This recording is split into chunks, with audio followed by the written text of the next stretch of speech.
अल्हम्दुलिल्लाहि रब्बिल आलमीन वस्सलातु वस्सलामु अला सय्यदिल मुरसलीन मुहम्मद इब्न अब्दुल्लाहिल अमीन अम्मा बाद। क़ालल्लाहु तबारक व तआला फ़ी कलामिल मजीद अऊज़ु बिल्लाहि मिनश शैतानिर रजीम बिस्मिल्लाहिर रहमानिर रहीम शहरु रमज़ानल्लज़ी उन्ज़िला फ़ीहिल क़ुरआन हुदल लिन्नास व बय्यिनातिम मिनल हुदा वल फ़ुरक़ान वक़ाल रसूलुल्लाहि सल्लल्लाहु अलैहि वसल्लम बुनियल इस्लामु अला खम्सिन शहादतुन अल्ला इलाहा इल्लल्लाह व अन्ना मुहम्मदुर रसूलुल्लाह व इक़ामिस सलाह व इताइज़ ज़कात वल हज व सौम रमज़ान। मोहतरम सामियात, अस्सलामु अलैकुम व रहमतुल्लाहि व बरकातुहू। मैं आप सभी हाज़रीन का इस अज़ीमुश्शान महफ़िल में खुशामदीद कहती हूँ कि आप सब ने अपनी मसरूफ़ियात से वक्त निकाला और अपनी मौजूदगी से इस महफ़िल में चार चाँद लगाया। जब से अल्लाह ताला ने ज़मीन व आसमान को पैदा फरमाया है, ये निज़ाम यूं ही चला आ रहा है साल के 12 महीने, और इन महीनों में सबसे अफजल रमज़ानुल मुबारक का महीना है। अल्हम्दुलिल्लाह, ये खैर व बरकत वाला महीना बस अपने कदम रखने ही को है।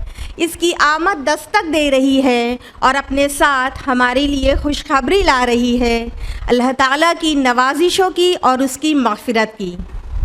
तो हमें अपनी कमर कस लेनी है और पुरजोश होकर इस मुबारक मौके का इस्तक़बाल करना है। हाज़रीन, रमज़ानुल मुबारक वो महीना है जिसमें अल्लाह ताला ने क़ुरआन नाजिल फरमाया। इस महीने को इस्लाम में एक मुनफरिद हैसियत हासिल है और यही वो महीना है जिसमें अल्लाह ताला ने मुसलमानों को रोज़े जैसी अज़ीम इबादत को अदा करने का हुक्म दिया। लिहाजा आज की ये मजलिस इस महीने की मुनासिबत से मुनक़्क़िद की गई है। तो मैं आप सबका ज़्यादा वक्त ना लेते हुए तिलावत कुरान पाक और उसका उर्दू तर्जुमा पेश करने के लिए सिस्टर नजमा अली को बुलाना चाहूँगी कि वो यहाँ पर आएँ और तिलावत कुरान पाक से इस महफ़िल का आगाज़ करें। अऊज़ु बिल्लाहि मिनश शैतानिर रजीम बिस्मिल्लाहिर रहमानिर रहीम शहरु रमज़ानल्लज़ी उन्ज़िला फ़ीहिल क़ुरआनु हुदल लिन्नासि व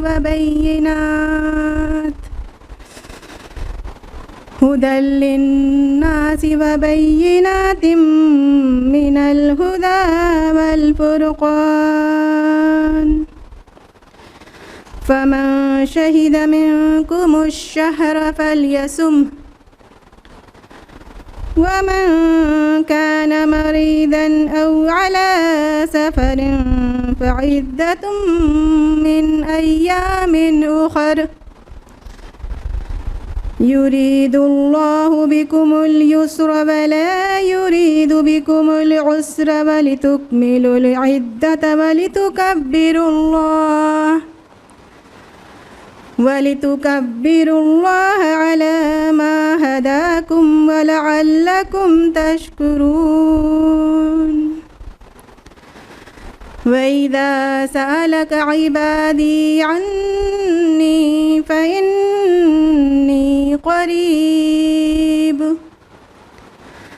उजीबु दावतद्दाई इज़ा दआनी फ़ल्यस्तजीबू ली वलयुमिनू बी लअल्लहुम यरशुदून।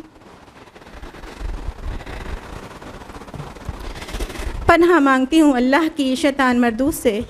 शुरू अल्लाह के नाम से जो बड़ा मेहरबान निहायत रहम वाला है। रमज़ान का महीना जिसमें कुरान नाजिल हुआ, इसमें लोगों के लिए हिदायत है और जिसमें हिदायत की खुली निशानियां हैं और जो हक़ और बातिल को अलग अलग करने वाला है। जो कोई तुम में से इस महीने में मौजूद हो चाहिए कि पूरे महीने के रोज़े रखे, और जो बीमार हो या सफ़र में हो तो दूसरे दिनों में रोज़े के शुमार को पूरा कर ले। अल्लाह तुम्हारे लिए आसानी चाहता है, मुश्किल नहीं चाहता, और यह आसानी का हुक्म इसलिए दिया गया है कि तुम रोज़ों का शुमार पूरा कर लो और उस एहसान के बदले कि अल्लाह ने तुमको हिदायत बख्शी है तुम उसकी बड़ाई बयान करो और ताकि तुम शुक्रगुज़ार बनो। और जब ए नबी आपसे मेरे बंदे मेरे बारे में सवाल करें तो मैं करीब ही हूँ, मैं जवाब देता हूँ हर पुकारने वाले की पुकार का जब वो मुझे पुकारता है। तो उन्हें भी चाहिए कि मेरे हुक्मों को मानें और मुझ पर ईमान लाएं ताकि नेक रास्ता पाएं। सदक़ल्लाहुल अज़ीम। अस्सलामु अलैकुम वरहमतुल्लाहि वबरकातुहू। जज़ाकल्लाहु खैरा सिस्टर। अल्लाह ताला कुरान मजीद में फ़रमाते हैं सूरा आल इमरान सूरत नंबर 3 आयत नंबर 104 में कि तुम में से कुछ लोग ऐसे ज़रूर होने चाहिए जो लोगों को नेकी की तरफ बुलाएं, अच्छाई का हुक्म दें और बुराई से रोकते रहें। इसी मकसद को पूरा करने का अज़्म लेकर आज से 17 साल पहले IRO का क़याम किया गया और एक मुत्तहिद और मुतहर्रिक जमात के लिए जी तोड़ मेहनत की गई। इस्लामी कॉन्फ्रेंसेस, सेमिनार, सीरत, दर्स क़ुरान के ज़रिए आवाम तक अल्लाह के पैगाम को पहुँचाने की कोशिश लगातार जारी है। आने वाली नस्लों में फ़िक्र आखिरत जगाने के लिए तक़वा इस्लामिक स्कूल का क़याम किया गया। तक़वा इस्लामिक स्कूल के करिकुलम से मुतासिर होकर शहर से बाहर भी कुछ लोगों ने इस्लामिक स्कूल खोलने का इरादा किया, जिसके आइडियाज़ और एक्सपीरियंस के लिए मिस्टर ज़ियाउल शम्स और मिसेस अस्मा शम्स को शहर से बाहर भी मदऊ किया जाता है और आपकी दी हुई गाइडलाइंस पर अमल करने की कोशिश भी की जा रही है। और यही तो इस तंजीम का मकसद है कि हमारा ज़हन व क़ल्ब अल्लाह की हिदायत को कबूल करने वाला बन जाए। अब हम बढ़ते हैं अपने प्रोग्राम की तरफ। हमारे आज के प्रोग्राम के टॉपिक से आप सभी बखूबी वाकिफ़ हैं, आमदे रमज़ान, जिसके लिए 2 स्पीकर्स मौजूद हैं, शाइस्ता बेगम और मिसेस अस्मा शम्स। तो हमारी पहली स्पीकर हैं शाइस्ता बेगम। सिस्टर शाइस्ता IRO की सीनियर ग्रुप की मेंबर हैं और तक़वा इस्लामिक स्कूल में भी अपनी सर्विसेज दे चुकी हैं। इनका एक बहुत ही छोटा 6 मंथ का बेबी है। इतने छोटे से बच्चे की मसरूफियात में भी अल्लाह की दीन की खिदमत के लिए वक्त निकालती हैं और पूरे जोश व खरोश के साथ खिदमत खल्क़ के लिए हर वक्त एक्टिव रहती हैं। अल्लाह ताला आपकी काविशों को कबूल करे, आमीन। अब मैं सिस्टर शाइस्ता को माइक पर बुलाना चाहूँगी कि वो यहाँ पर आएँ और अपनी तकरीर का आगाज़ करें। सिस्टर शाइस्ता। अल्हम्दुलिल्लाहि रब्बिल आलमीन वस्सलातु वस्सलामु अला रसूलिहिल करीम व अला आलिहि व अस्हाबिहि अजमाइन, अम्मा बाद। फ़अऊज़ु बिल्लाहि मिनश शैतानिर रजीम, बिस्मिल्लाहिर रहमानिर रहीम।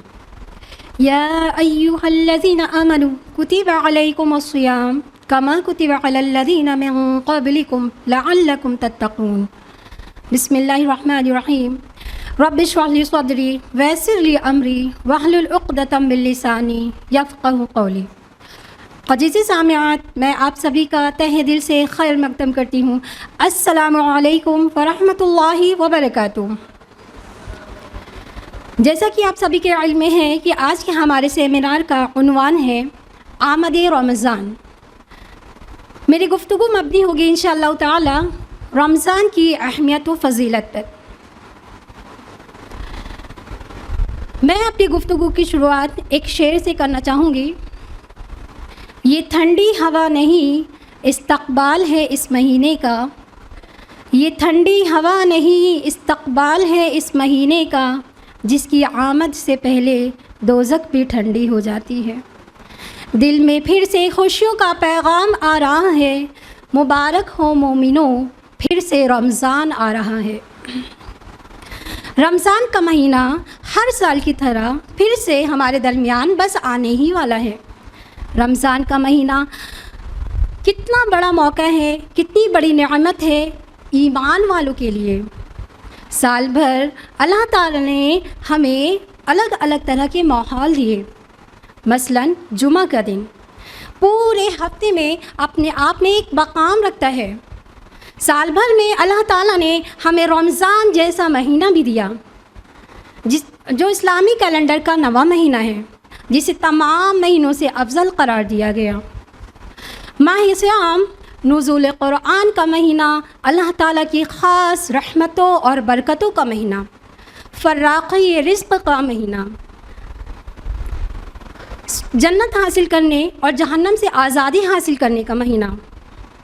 माह रमज़ान सारी दुनिया के मुसलमानों के लिए ज़िक्र व फ़िक्र, तस्बीह व तहलील, तिलावत व नवाफिल, सदक़ा व खैरात, गोया हर किस्म की इबादत का एक आलमी मौसम बहार है, जिससे हर मुसलमान अपने अपने ईमान और तक़वा के मुताबिक पहाड़ की पहाड़ जैसी नेकियां करके अपने ईमान, अपने दिल को सुकून और आँखों को ठंडक मुहैया करता है। और क्या आप जानते हैं कि ये लफ्ज़ रमज़ान कैसे पढ़ा? अरबिक में इसका रूट वर्ड होता है रॉ मीम वॉद रमद, जिसका मतलब होता है झुलसा देना, जला देना। और यानी कि रमज़ान का मतलब होता है, रमज़ान वो महीना है कि इंसान के गुनाहों को जला कर रख देता है। तारीख़ शहादत है कि हक़ व बातिल की पहली फ़ैसला कुन जंग इसी रमज़ानुल मुबारक में हुए, और हक़ व बातिल को मुमताज़ कर देने वाला मुबारक दिन, जिसे क़ुरआन ने यौमुल फ़ुरक़ान के नाम से कहा है। इतना ही नहीं, रमज़ान ही वो महीना है जिसमें फ़तह मक्का हुआ, यानी हर आला दर्जे की चीज़ इसी रमज़ान मुबारक से जुड़ी हुई है।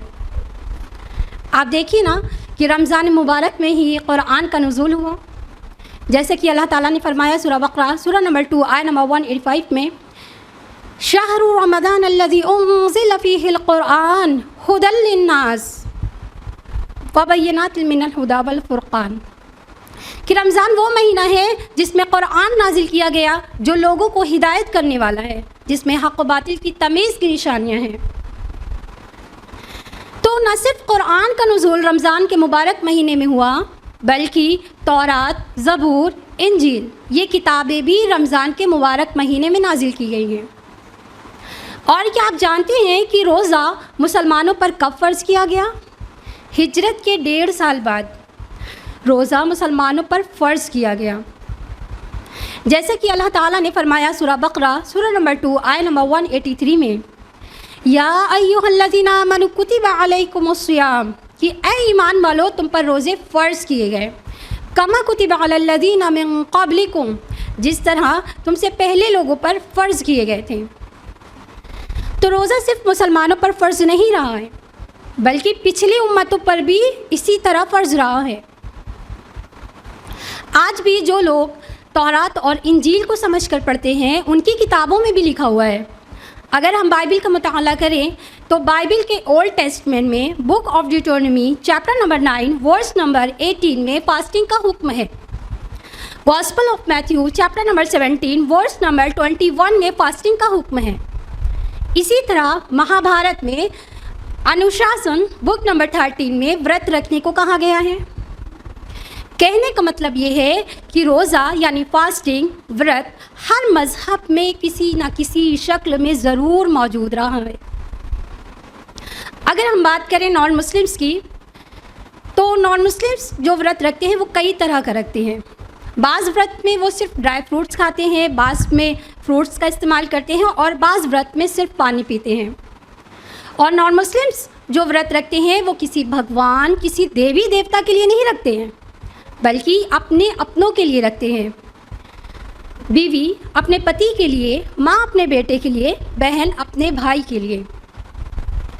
जबकि हमारा दीन इस्लाम हमें क्या सिखाता है कि अल्लाह ताला ने जो तरीक़ा प्यारे नबी मोहम्मद सल्लल्लाहु अलैहि वसल्लम को सिखाया है, तमाम मुसलमान उसी तरीक़े पर रोज़ा रखते हैं।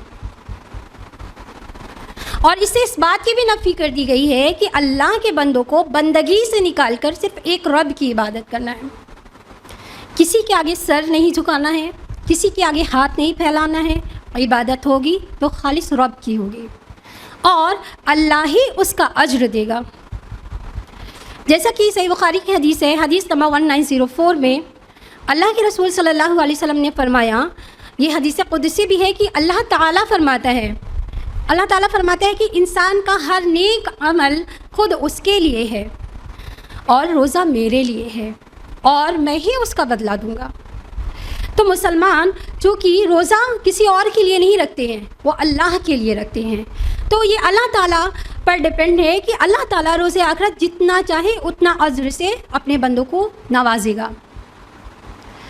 सही बुखारी की हदीस है, हदीस नंबर 1901 में अल्लाह के रसूल सल्लल्लाहु अलैहि वसल्लम ने फरमाया कि जो शख्स रमज़ान के रोज़े ईमान और सवाब की नीयत से रखेगा उसके पिछले तमाम गुनाह मुआफ़ कर दिए जाते हैं। सुभान अल्लाह। तो रोज़ा हम कब रखते हैं? जब चाँद नज़र आता है ना।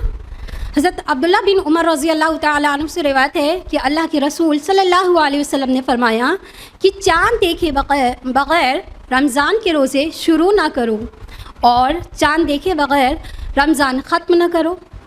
अगर मुतला यानी अब्र आलूदा हो तो महीने के 30 दिन पूरे कर लो। ये सही बुखारी की हदीस थी, हदीस नंबर 1906। तो हम रोज़ा कब रखते हैं? जब चाँद नज़र आता है ना। और वक्त कब शुरू होता है? सुबह सादिक से पहले गुरूब आफ्ताब तक। उन तमाम हलाल चीज़ों से रुके रहना जिन जिन चीज़ों से अल्लाह ने हमें मना फरमाया है। तो जब अल्लाह ताला ने रोज़े की हालत में हमें तमाम हलाल चीज़ों से मना फरमा दिया है तो हराम का तो तसव्वुर भी नहीं कर सकते। क्या हमें रोज़े की हालत में भूख और प्यास लगती है तो हम कुछ भी खा लेते हैं या पी लेते हैं? ऐसा करते हैं क्या? नहीं करते। कितनी भी शिद्दत की गर्मी हो, भले ही हमारा गला प्यास से खुश्क हो रहा हो, लेकिन हम अपने गले से पानी का एक घूंट तक नहीं उतारते हैं क्योंकि हमें डर है और इस बात का भी, चूँकि अल्लाह ताला हमें हर वक्त देख रहा है, हमें वॉच कर रहा है। अगर हमने पानी का एक घूंट भी अपने गले से नीचे उतारा तो क्या होगा? हमारा रोज़ा टूट जाएगा, है ना। और फिर हमें उसकी क़ज़ा अदा करनी पड़ेगी और फिर 60 रोज़े हमें लगातार रखने पड़ेंगे।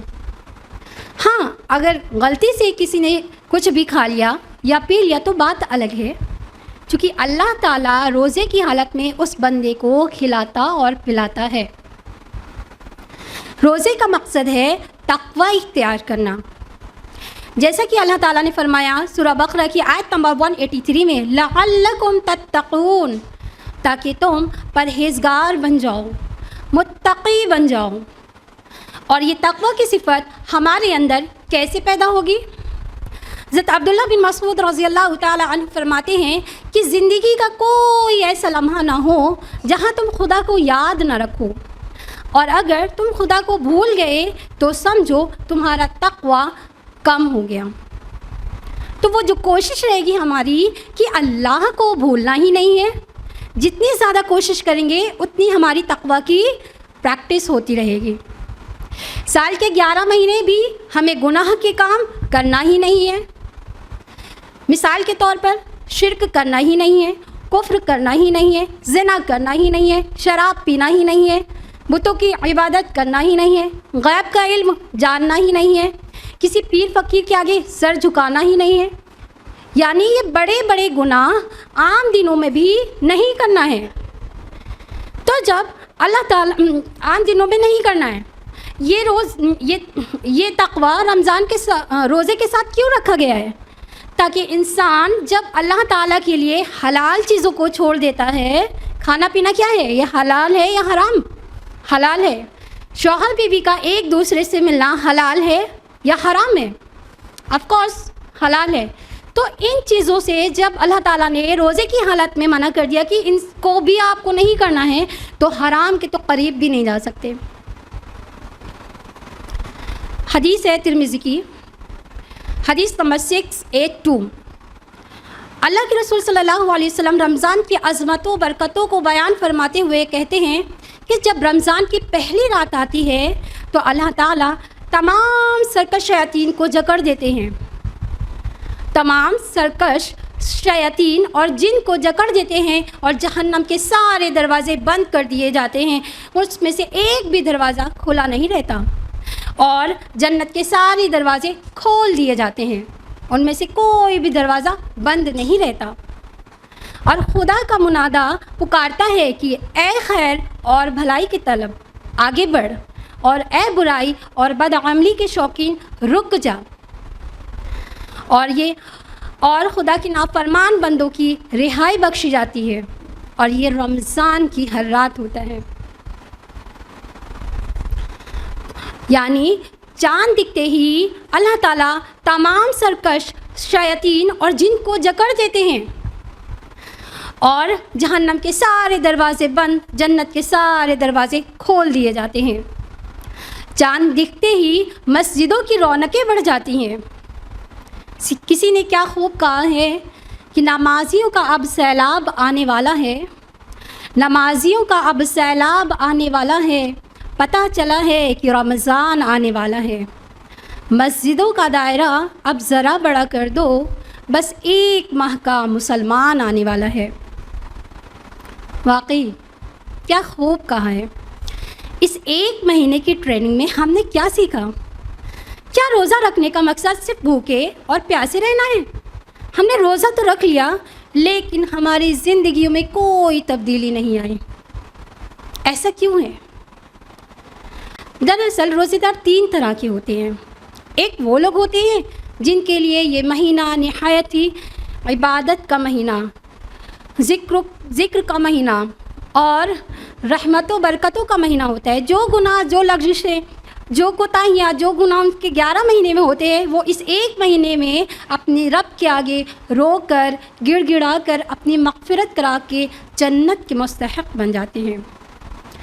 दूसरी तरफ वो लोग होते हैं जिनकी ज़िंदगी में हर साल रमज़ान आता है और चला जाता है, लेकिन उनकी ज़िंदगी में कोई तब्दीली नहीं आती है। और तीसरी किस्म के लोग वो होते हैं जो रोज़ा तो रख लेते हैं, लेकिन उनकी ज़िंदगी में भी कोई ख़ास फ़र्क नहीं पड़ता, बल्कि वो रोज़े को एक बोझ की तरह गुजारते हैं। यानी अपने वक्त को, अपने टाइम को किस तरह स्पेंड करते हैं रोज़े की हालत में? सोकर, मोबाइल पर गेम्स खेलते हुए, सोशल मीडिया के साथ स्पेंड करते हैं, और रमज़ान में शॉपिंग करते हुए नज़र आते हैं। और कुछ लोगों के लिए ये महीना कुकिंग कंपटीशन का भी महीना होता है।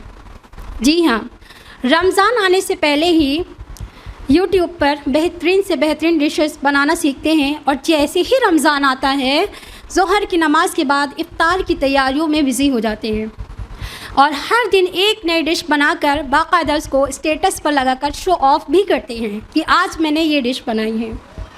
इस तरह से अपने वक्त को ज़ाया करते हैं, गोया कि इस महीने को खाने पीने का महीना बना रखा है। तो मेरी प्यारी बहनों, ये महीना है इबादत का, मग़फ़िरत कराने का, जन्नत हासिल करने का। अल्लाह ताला ने हमें साल के 11 महीने दिए हैं खाने पीने के लिए। बाज़ लोगों के लिए ये महीना डाइटिंग का भी महीना होता है कि रमज़ान आ रहा है, रोज़ा रखेंगे तो हमारा वेट लॉस हो जाएगा। तो ये इंसान की नीयत पर डिपेंड करता है कि वो किस लिए रोज़ा रखता है। हालांकि रोज़ा रखने के बहुत सारे फ़ायदे हैं। बिलाशुबा रोज़ा एक मुक़द्दस इबादत है। रोज़ा रखने से इंसानी जिस्म पर बेशुमार फ़वाइद होते हैं, और साइंस भी आज इस बात को प्रूव कर चुके हैं। एक मर्तबा इस्लामी मुल्क की तंजीम की जानिब से सन 1994 में 1994 में कासाब्लांका में रमज़ान पर इस्लामिक कॉन्फ्रेंस रखी गई, और उस कॉन्फ्रेंस में 50 लोगों की सेहत का जायज़ा लिया गया, जिसमें रोज़ा रखने वालों की सेहत पर हैरत अंगेज़ रिकॉर्ड सामने आए। जी हाँ, रोज़ा खून की रवानी बढ़ाने में मदद करता है। रोज़ा ब्लड प्रेशर को कंट्रोल करने में हेल्प करता है। रोज़ा बैड कोलेस्ट्रॉल को कम करता है और गुड कोलेस्ट्रॉल को बढ़ाने में इजाफ़ा करता है। रमज़ान में रात की तरावीह वर्जिश का काम करती है, जिससे न सिर्फ रूहानी फ़वाइद हासिल होते हैं, बल्कि इंसानी जिस्म भी तंदुरुस्त रहता है। रोज़ा हमें बेहतरीन मौका फराहम करता है रोज़ा रखने से इंसान बुरी आदतों से बचा रहता है। रोज़ा हमें ख़ुद पर कंट्रोल करना और परहेज़गारी करना सिखाता है। रमज़ान में कैलोरीज़ की मिक़दार में भी कमी आती है और इसकी सबसे बड़ी वजह क्या है पता है? फ़ास्ट फूड जैसे खानों का इस्तेमाल कम करना।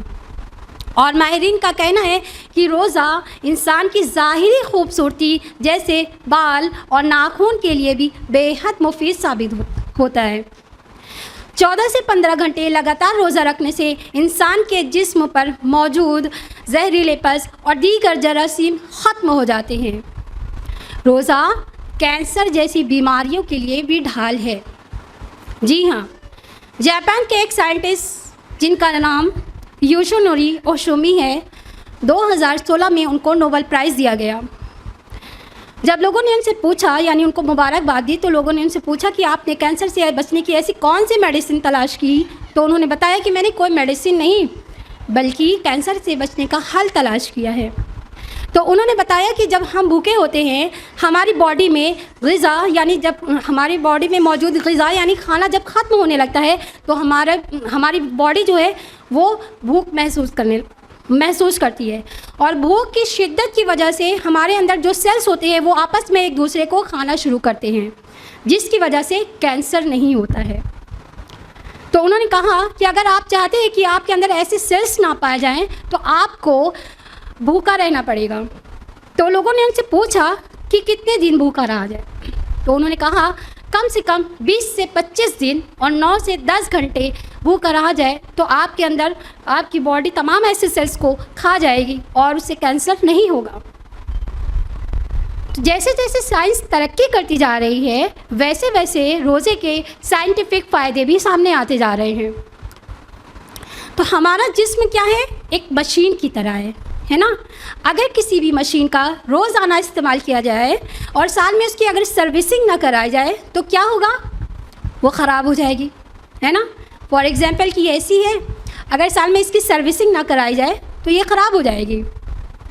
तो अल्लाह ताला ने हमारी जो बॉडी दी है ये एक मशीन की तरह है और इसको रिलैक्स करने के लिए, इसकी सर्विसिंग के लिए अल्लाह ताला ने हमें एक महीना दिया है, वो है रमज़ान।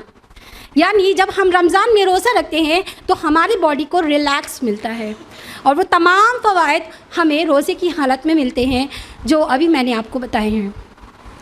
तो हमें अपने रब का शुक्रगुज़ार होना चाहिए कि अल्लाह ताला ने कितना कीमती महीना हमें नसीब फरमाया है। तो हमें कीमती महीना नसीब फरमाया है तो हमें चाहिए कि हम इस महीने से खूब फ़ायदा उठाएं। और अल्लाह ताला ने फरमाया सूरा बकरा सूरा नंबर 2 आयत नंबर 185 में, फ़मन शहीदा मिनकुम शहरा फल्यसुम, तुम में से जो शख्स इस महीने को पाए उसे रोज़ा रखना चाहिए। तो इस आयत में कहीं ना कहीं ताकीद भी की जा रही है कि अल्लाह ताला ने क्या फरमाया कि तुम में से जो शख्स इस महीने को पाए उसे रोज़ा रखना चाहिए। यानी एक ताकीदी हुक्म भी है कि हम में से जिस शख्स को भी ये महीना मिल रहा है उसको रोज़ा रखना चाहिए। क्योंकि बहुत सारे लोग ऐसे थे कि आज हमारे दरमियान मौजूद नहीं है, जो पिछले साल थे वो आज इस रमज़ान यानी कि जो रमज़ान आने वाला है इस रमज़ान में वो शामिल नहीं है ना। बहुत सारे लोग हैं जो इंतकाल कर गए हैं। तो अभी रमज़ान में क्योंकि कुछ वक्त है यानी कि कुछ दिन बचे हुए हैं तो हमें भी अपने रब से दुआ करना चाहिए कि ज़िंदगी और मौत का कोई भी भरोसा नहीं है, कभी भी हमारे जिस्म से रूह फना हो सकती है। तो सहाबा और सहाबियात की तरह हमारा तर्ज अमल होना चाहिए कि जिस तरह से सहाबा और सहाबियात 6 महीना पहले ही रमज़ान में दाखिल होने के लिए उसको पाने के लिए अल्लाह ताला से दुआ करने लगते थे, अल्लाहुम्मा बल्लिगना रमज़ान, कि ऐ अल्लाह हमको रमज़ान तक पहुंचा दीजिए। तो हमें भी अपने रब से दुआ करनी चाहिए। और कोई शख्स इस महीने को पाए, जो भी शख्स, और वो जानबूझकर अगर एक रोज़ा भी छोड़ता है तो उसके लिए अल्लाह के रसूल सल्लल्लाहु अलैहि वसल्लम ने क्या फरमाया कि जो शख्स बग़ैर किसी उज़्र शरई के रमज़ान के एक रोज़ा छोड़ता है यानी बग़ैर किसी बीमारी के, बग़ैर किसी तकलीफ़ के, तो वो उम्र भर भी अगर रोज़ा रख ले तो उसकी तलाफ़ी नहीं कर सकता। यानी इतनी ज़्यादा इम्पॉर्टेंस है रमज़ान के रोज़े रखने की। और अल्लाह ताला ने फरमाया सूरा बकरा सूरा नंबर 2 आया नंबर 185 में, वमन काना वमन कान मरीदन औ अला सफरिन फ़इद्दतुम मिन अय्यामिन उख़र युरीदुल्लाहु बिकुमुल युस्रा वला युरीदुल्लाहु बिकुमुल उस्रा वलितुकमिलुल इद्दता वलितुकब्बिरुल्लाह अला मा हदाकुम लअल्लकुम तत्तक़ून। कि तुम में से जो बीमार है या मुसाफिर है उसे दूसरे दिनों में इस गिनती को पूरा करना चाहिए। अल्लाह का इरादा तुम्हारे साथ आसानी का है, सख्ती का नहीं है। वो चाहता है कि तुम इस गिनती को पूरी कर लो और अल्लाह की दी हुई हिदायत पर अमल करो और उसका शुक्र अदा करो। तो अल्लाह ताला ने तो हमें खुद ऑप्शन दिया है कि अगर हम बीमार हैं या सफ़र की कंडीशन में हैं, रोज़ा नहीं रख सकते हैं, तो हम दूसरे दिनों में इस गिनती को पूरी कर लें। अल्लाह ताला ने हमें साल के 11 महीने दिए हैं रोज़ा रखने के लिए, है ना। लेकिन बाज़ लोग ऐसे भी होते हैं कि जो इन अय्याम में भी यानी इस 11 महीने में भी रोज़ा नहीं रख पाते हैं। जैसे बहुत ज़ईफ़ुल उम्र लोग होते हैं और कुछ लोगों को ऐसी बीमारी होती है कि साल के 11 महीने भी वो रोज़ा नहीं रख पाते हैं। तो उनके लिए अल्लाह ताला ने क्या फरमाया, सूरह बकरा की आयत नंबर 184 में, वअलल्लज़ीना युतीक़ूनहु फ़िद्यतुन अला तआमुल मिस्कीन, कि तुम में से जो शख्स रोज़ा नहीं रख सकता है तो उसे फ़िदिये में एक मिस्कीन को खाना खिलाना है। यानी एक रोज़े के बदले हमें एक मिस्कीन को खाना खिलाना है। और खाना भी कैसा होना चाहिए, अपने मेयार का होना चाहिए। यानी हम जो पसंद करते हैं, जो खाना हम खाते हैं, वही मिस्कीन को खिलाना है। ये है हमारा रब जिसने सल्यूशन तक बता दिया है। अगर अल्लाह ताला चाहता तो उसका सल्यूशन नहीं बताता, है ना। हमें रोज़ा रखना है तो हर हाल में रखना पड़ता, चाहे हम बीमार होते या सफ़र की हालत में होते। जिस तरह से नमाज का हुक्म है कि हम चाहे बीमार हो या सफ़र की हालत में हैं, नमाज़ पढ़नी है तो पढ़नी है। पिछले सेमिनार में हमने डिटेल से सलाह के बारे में जाना है। तो अल्लाह ताला का इरादा हमारे साथ आसानी का है, सख्ती का नहीं है। और रोज़ेदारों के लिए तो अल्लाह ताला ने खुशखबरी भी सुनाई है। सही बुखारी की हदीस है, सही बुखारी हदीस नंबर 1782, हज़रत सुहैल बिन सईद रज़ी अल्लाह ताला अन्हु से रिवायत है कि अल्लाह के रसूल सल्लल्लाहु अलैहि वसल्लम ने फरमाया कि रोज़े क़यामत एक दरवाज़ा होगा जिसका नाम जन्नत का अल्लाह के रसूल सल्लल्लाहु अलैहि वसल्लम ने फरमाया कि जन्नत का एक दरवाज़ा जिसका नाम रैयान है, और क़यामत के दिन रोज़ेदारों के अलावा उस दरवाज़े से कोई भी दाखिल नहीं हो सकेगा। जिस तरह से दुनिया में हम देखें कि एयरपोर्ट पर एक VIP डोर होता है जिसमें से उस डोर से सिर्फ ख़ास लोगों को ले जाया जाता है, ठीक है। उसी तरह रोज़ेदारों का वेलकम किया जाएगा बाबुर रैयान से। यानी जब रोज़ेदार दाखिल हो जाएंगे उस दरवाज़े से कोई और शख्स नहीं दाखिल हो सकता है। सुभान अल्लाह, क्या मेहमान नवाजी तैयार कर रखी है अल्लाह सुब्हानहू तआला ने अपने बंदों के लिए। तो अब जब बात रमज़ान की चल रही हो तो किताबुल्लाह का ज़िक्र ना हो तो इबादत कैसी। जी हाँ, हमें इस रमज़ानुल मुबारक क़ुरान का खूब एहतमाम करना है। हमारा ज़्यादा से ज़्यादा वक्त क़ुरान के साथ गुज़रना चाहिए। हम क़ुरान का मुताला जब भी करें खूबसूरत अंदाज में ठहर कर पढ़ें। जैसा कि अल्लाह ताला ने फरमाया सूरह मुज़म्मिल सूरह नंबर 73 आयत नंबर 4 में, वरत्तिलिल क़ुरआन तरतीला, और क़ुरान को ठहर कर साफ आवाज़ में पढ़ो। यानी जब भी हम क़ुरान का मुताला करें तो क़ुरान को खूबसूरत आवाज़ में और तजवीद को समझते हुए क़ुरान पढ़ें। क्योंकि जब भी कोई शख्स क़ुरान को खूबसूरत आवाज़ में पढ़ता है तो सुनने वाला उसकी तरफ ख़ुद ब खुद अट्रैक्ट होता है, यानी तवज्जो से सुनने लगता है। एक बार हज़रत उमर रज़ी अल्लाह ताला अन्हु का गुज़र रास्ते में हुआ। उनकी मुलाकात होती है अबू मूसा रज़ी अल्लाह ताला अन्हु से। तो उन्होंने अबू मूसा रज़ी अल्लाह ताला अन्हु को जब देखा तो उन्होंने कहा कि ए अबू मूसा, मुझे अपने परवरदिगार की याद दिलाओ। तो अबू मूसा रज़ी अल्लाह ताला अन्हु फ़ौरन अपने रब के कलाम को पढ़ना शुरू कर देते हैं। ऐसा क्यों कहा उन्होंने? क्योंकि अबू मूसा रज़ी अल्लाह अन्हु बहुत ही उम्दा कलाम पढ़ते थे। तो इस मुबारक महीने में हमें सिर्फ तज़क्कुर ही नहीं करना है बल्कि तदब्बुर भी करना है ना।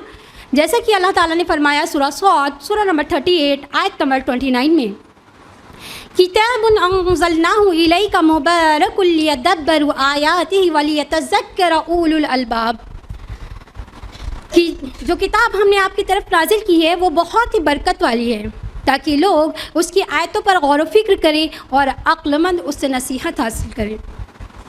तो जब भी हम कुरान पढ़ें तदब्बुर के साथ, यानी कुरान की अगर हम एक आयत को पढ़ लिया समझकर, तो गोया हमने 100 रकत नफिल नमाज से भी ज़्यादा अज्र पा लिया।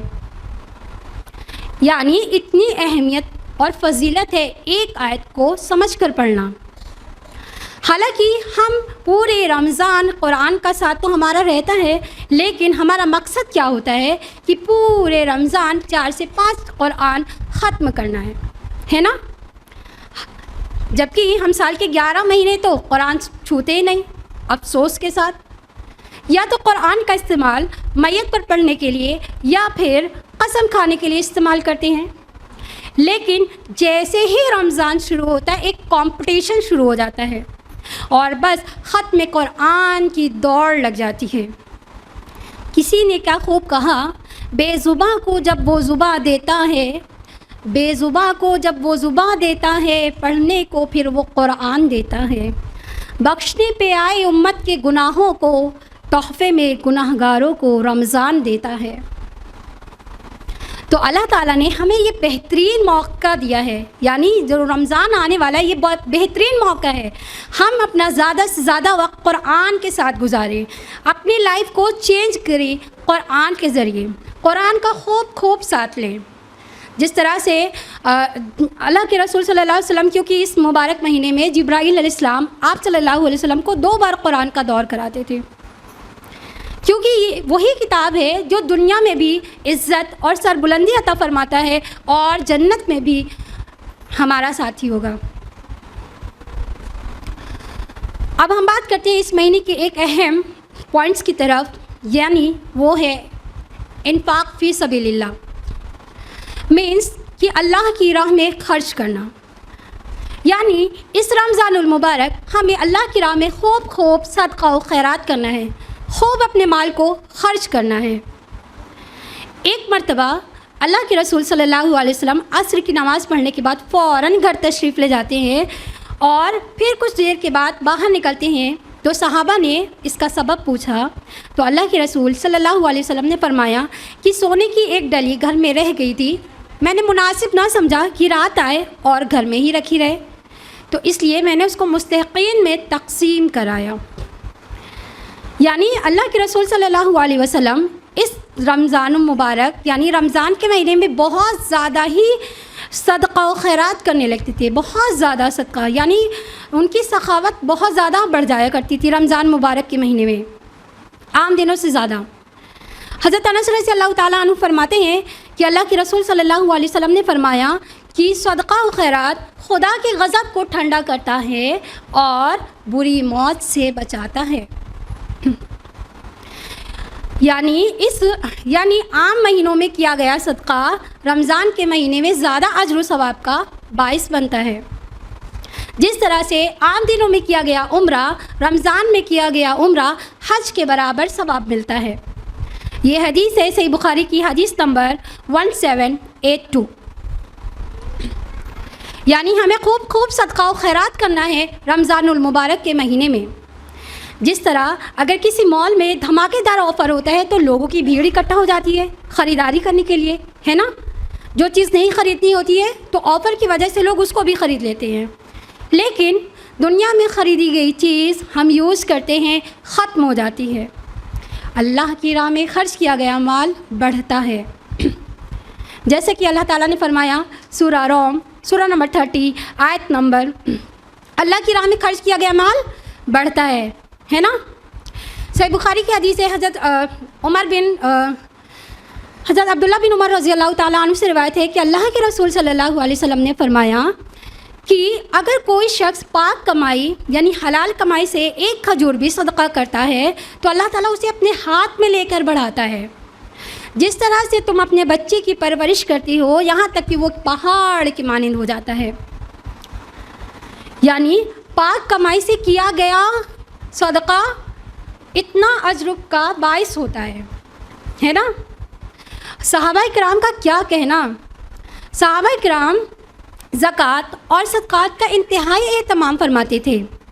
बाज़ के एहसासात तो इस मामले में इतने शदीद थे कि ज़रूरत से ज़्यादा एक पैसा भी अपने पास रखना हराम समझते थे।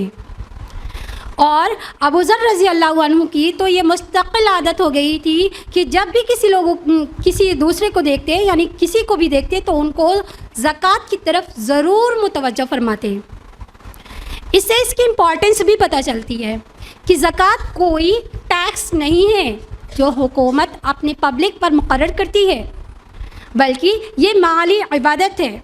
और इस्लाम के 5 अरकान में से एक रुकन ज़कात भी है।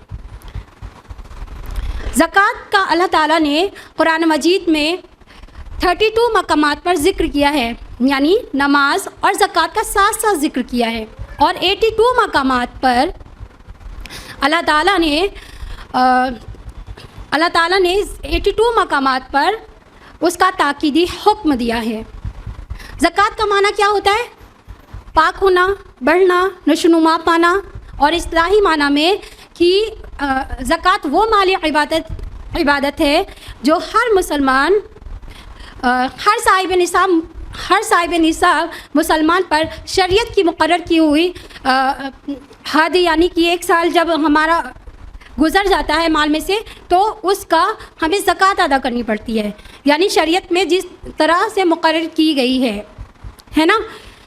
तो अगर हमारे माल में 1 साल गुज़र गया है तो हमें उसका ज़कात पे करना है, और उसके 8 हक़दार हैं, है ना। और इसकी वजाहत अल्लाह ताला ने कुरान मजीद में फरमाई, सूरह तौबा सूरह नंबर 9 आयत नंबर 60 में, इन्नमस्सदक़ातु लिलफ़ुक़राइ वलमसाकीन वलआमिलीन अलैहा वलमुअल्लफ़तिल क़ुलूबुहुम वफ़िर रिक़ाबि वलग़ारिमीन वफ़ी सबीलिल्लाह वब्नस सबील फ़रीदतुम मिनल्लाह वल्लाहु अलीमुन हकीम। कि सदक़ा यानी ज़कात अल्लाह की तरफ से मुकर्रर करदा फ़र्ज़ है फ़ुक़रा के लिए, मसाकीन के लिए, और उन लोगों के लिए जो ज़कात को वसूल करने वाले हैं, और उनके लिए जो तालिफ़े क़ल्ब मंजूर हों, और गर्दन छुड़ाने यानी जो ग़ुलाम हैं उनको आज़ाद कराने में। और 6 है कर्ज़दारों के लिए, जिनके ऊपर बहुत ज़्यादा कर्ज़ है, वो अदा नहीं कर सकते, तो उनको भी ज़कात की रक़म दी जा सकती है। और अल्लाह की राह में ख़र्च करना, यानी जो भी तंजीम, जो भी ऑर्गेनाइजेशन अल्लाह के दीन के लिए खड़ी है, उनकी अल्लाह के दीन को फैलाने में लगी हुई है, तो हम उसको भी ज़कात की रक़म देकर दे सकते हैं, है ना। जैसे कि आप जानते हैं कि हमारा IERO भी अल्लाह के दीन के काम में लगा हुआ है, तो हम अपनी तंजीम, यानी हमारी जो तंजीम है IERO, उसमें भी हम अपनी ज़कात बाखूबी खुशी से अदा कर सकते हैं। और आखिरी पॉइंट है, यानी कि मुसाफिर। अल्लाह ताला खूब जानने वाला और हिकमत वाला है। तो ज़कात अदा करने से हम क्या होता है, हमारा माल पाक होता है, और अल्लाह ताला अपने फजल करम से उसमें बरकत अता फरमाता है, और आखिरत में भी इतना अज्र इनाम अता फरमाता है कि इंसान उसका तसव्वुर भी नहीं कर सकता। जैसे कि अल्लाह ताला ने फरमाया सूरह रोम सूरह नंबर 30 आयत नंबर 39 में, वमा आतैतुम मिन ज़कातिन तुरीदून वजहल्लाहि फ़उलाइका हुमुल मुज़अफ़ून, कि तुम जो माल अल्लाह की खुशनुदी हासिल करने के लिए देते हो, उसी के देने वाले दर हकीकत अपने माल को बढ़ाते हैं।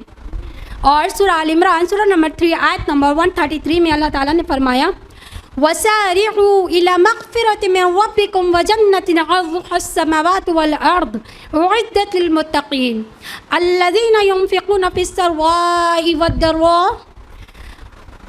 अपने परवरदिगार और उस जन्नत की तरफ दौड़ो जिसकी वुसअत ज़मीन व आसमान के बराबर है, जो तैयार की गई है परहेज़गारों के लिए, जो खुशहाली और तंगहाली दोनों सूरतों में अल्लाह की राह में खर्च करते हैं। तो जो लोग, यानी यहाँ पर ये मोमिनीन की सिफत बयान की जा रही है कि जो खुशहाली में भी और तंगहाली में दोनों सूरतों में अल्लाह की राह में खर्च करके अपने आप को जन्नत के मुस्तहिक़ बना लेते हैं।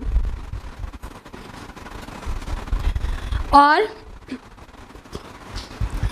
वहीं दूसरी तरफ जरा ज़कात ना अदा करने वालों के बारे में भी कहा जा रहा है कि जो लोग ज़कात अदा नहीं करते हैं, यानी अपने माल को समेट कर रखते हैं, जमा करते जाते हैं और अल्लाह की राह में ख़र्च नहीं करते। और हम ख़वातीन चूँकि अपने ज़ेवरात से बहुत ज़्यादा ही शदीद मोहब्बत करते हैं, है ना, बहुत ज़्यादा ही मोहब्बत करते हैं, लेकिन ज़कात की अदायगी ठीक से नहीं करते हैं। एक बार अल्लाह के रसूल सल्लल्लाहु अलैहि वसल्लम आप सल्लल्लाहु अलैहि वसल्लम ने दो ख़वातीन को देखा कि सोने के कंगन पहने हुए हैं। तो अल्लाह के रसूल सल्लल्लाहु अलैहि वसल्लम ने उनसे पूछा कि क्या तुम उसकी ज़कात अदा करती हो? तो उन्होंने कहा कि नहीं अल्लाह के रसूल।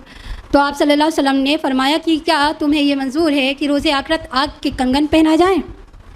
तो उन्होंने कहा कि या रसूलल्लाह हरगिज़ नहीं। तो फिर अल्लाह के रसूल सल्लल्लाहु अलैहि वसल्लम ने उनको हिदायत फरमाई कि उसकी ज़कात अदा किया करो। वहीं दूसरी तरफ ज़कात ना अदा करने वालों के बारे में अल्लाह ताला ने कुरान में आयत फरमाई, सूरा तौबा सूरा नंबर 9 आयत नंबर 34-35 में, कि जो लोग अपने माल को यानी जो लोग सोने और चांदी को जमा कर करके रखते हैं और अपने माल को खर्च नहीं करते, उनको दर्दनाक अज़ाबों की बशारत दे दीजिए। जब उनके माल को रोज़े आखिरत तपाया जाएगा और उससे उनकी पेशानी, पीठे और पहलू को दागा जाएगा और फिर उनसे कहा जाएगा ये है तुम्हारा माल, ये है तुम्हारा ख़जाना जिससे तुम दुनिया में मोहब्बत करते थे, अब अपने माल का मज़ा चखो। ज़कात एक ऐसा अमल है कि हर इंसान उसकी अदायगी करने में बहुत ही बख़ील होता है, और यही वजह है कि ज़कात हर नबी की शरीयत में मौजूद रही है। कुरान में ज़कात हर नबी की उम्मत पर फ़र्ज़ इसी तरह रही जिस तरह से नमाज। जैसे कि अल्लाह ताला ने फरमाया सूरा अंबिया सूरा नंबर 21 आयत नंबर 73 में कि हमने उन सब को अपना पेशवा बनाया जो हमारी हिदायत के ज़रिए हमारी हिदायत के तहत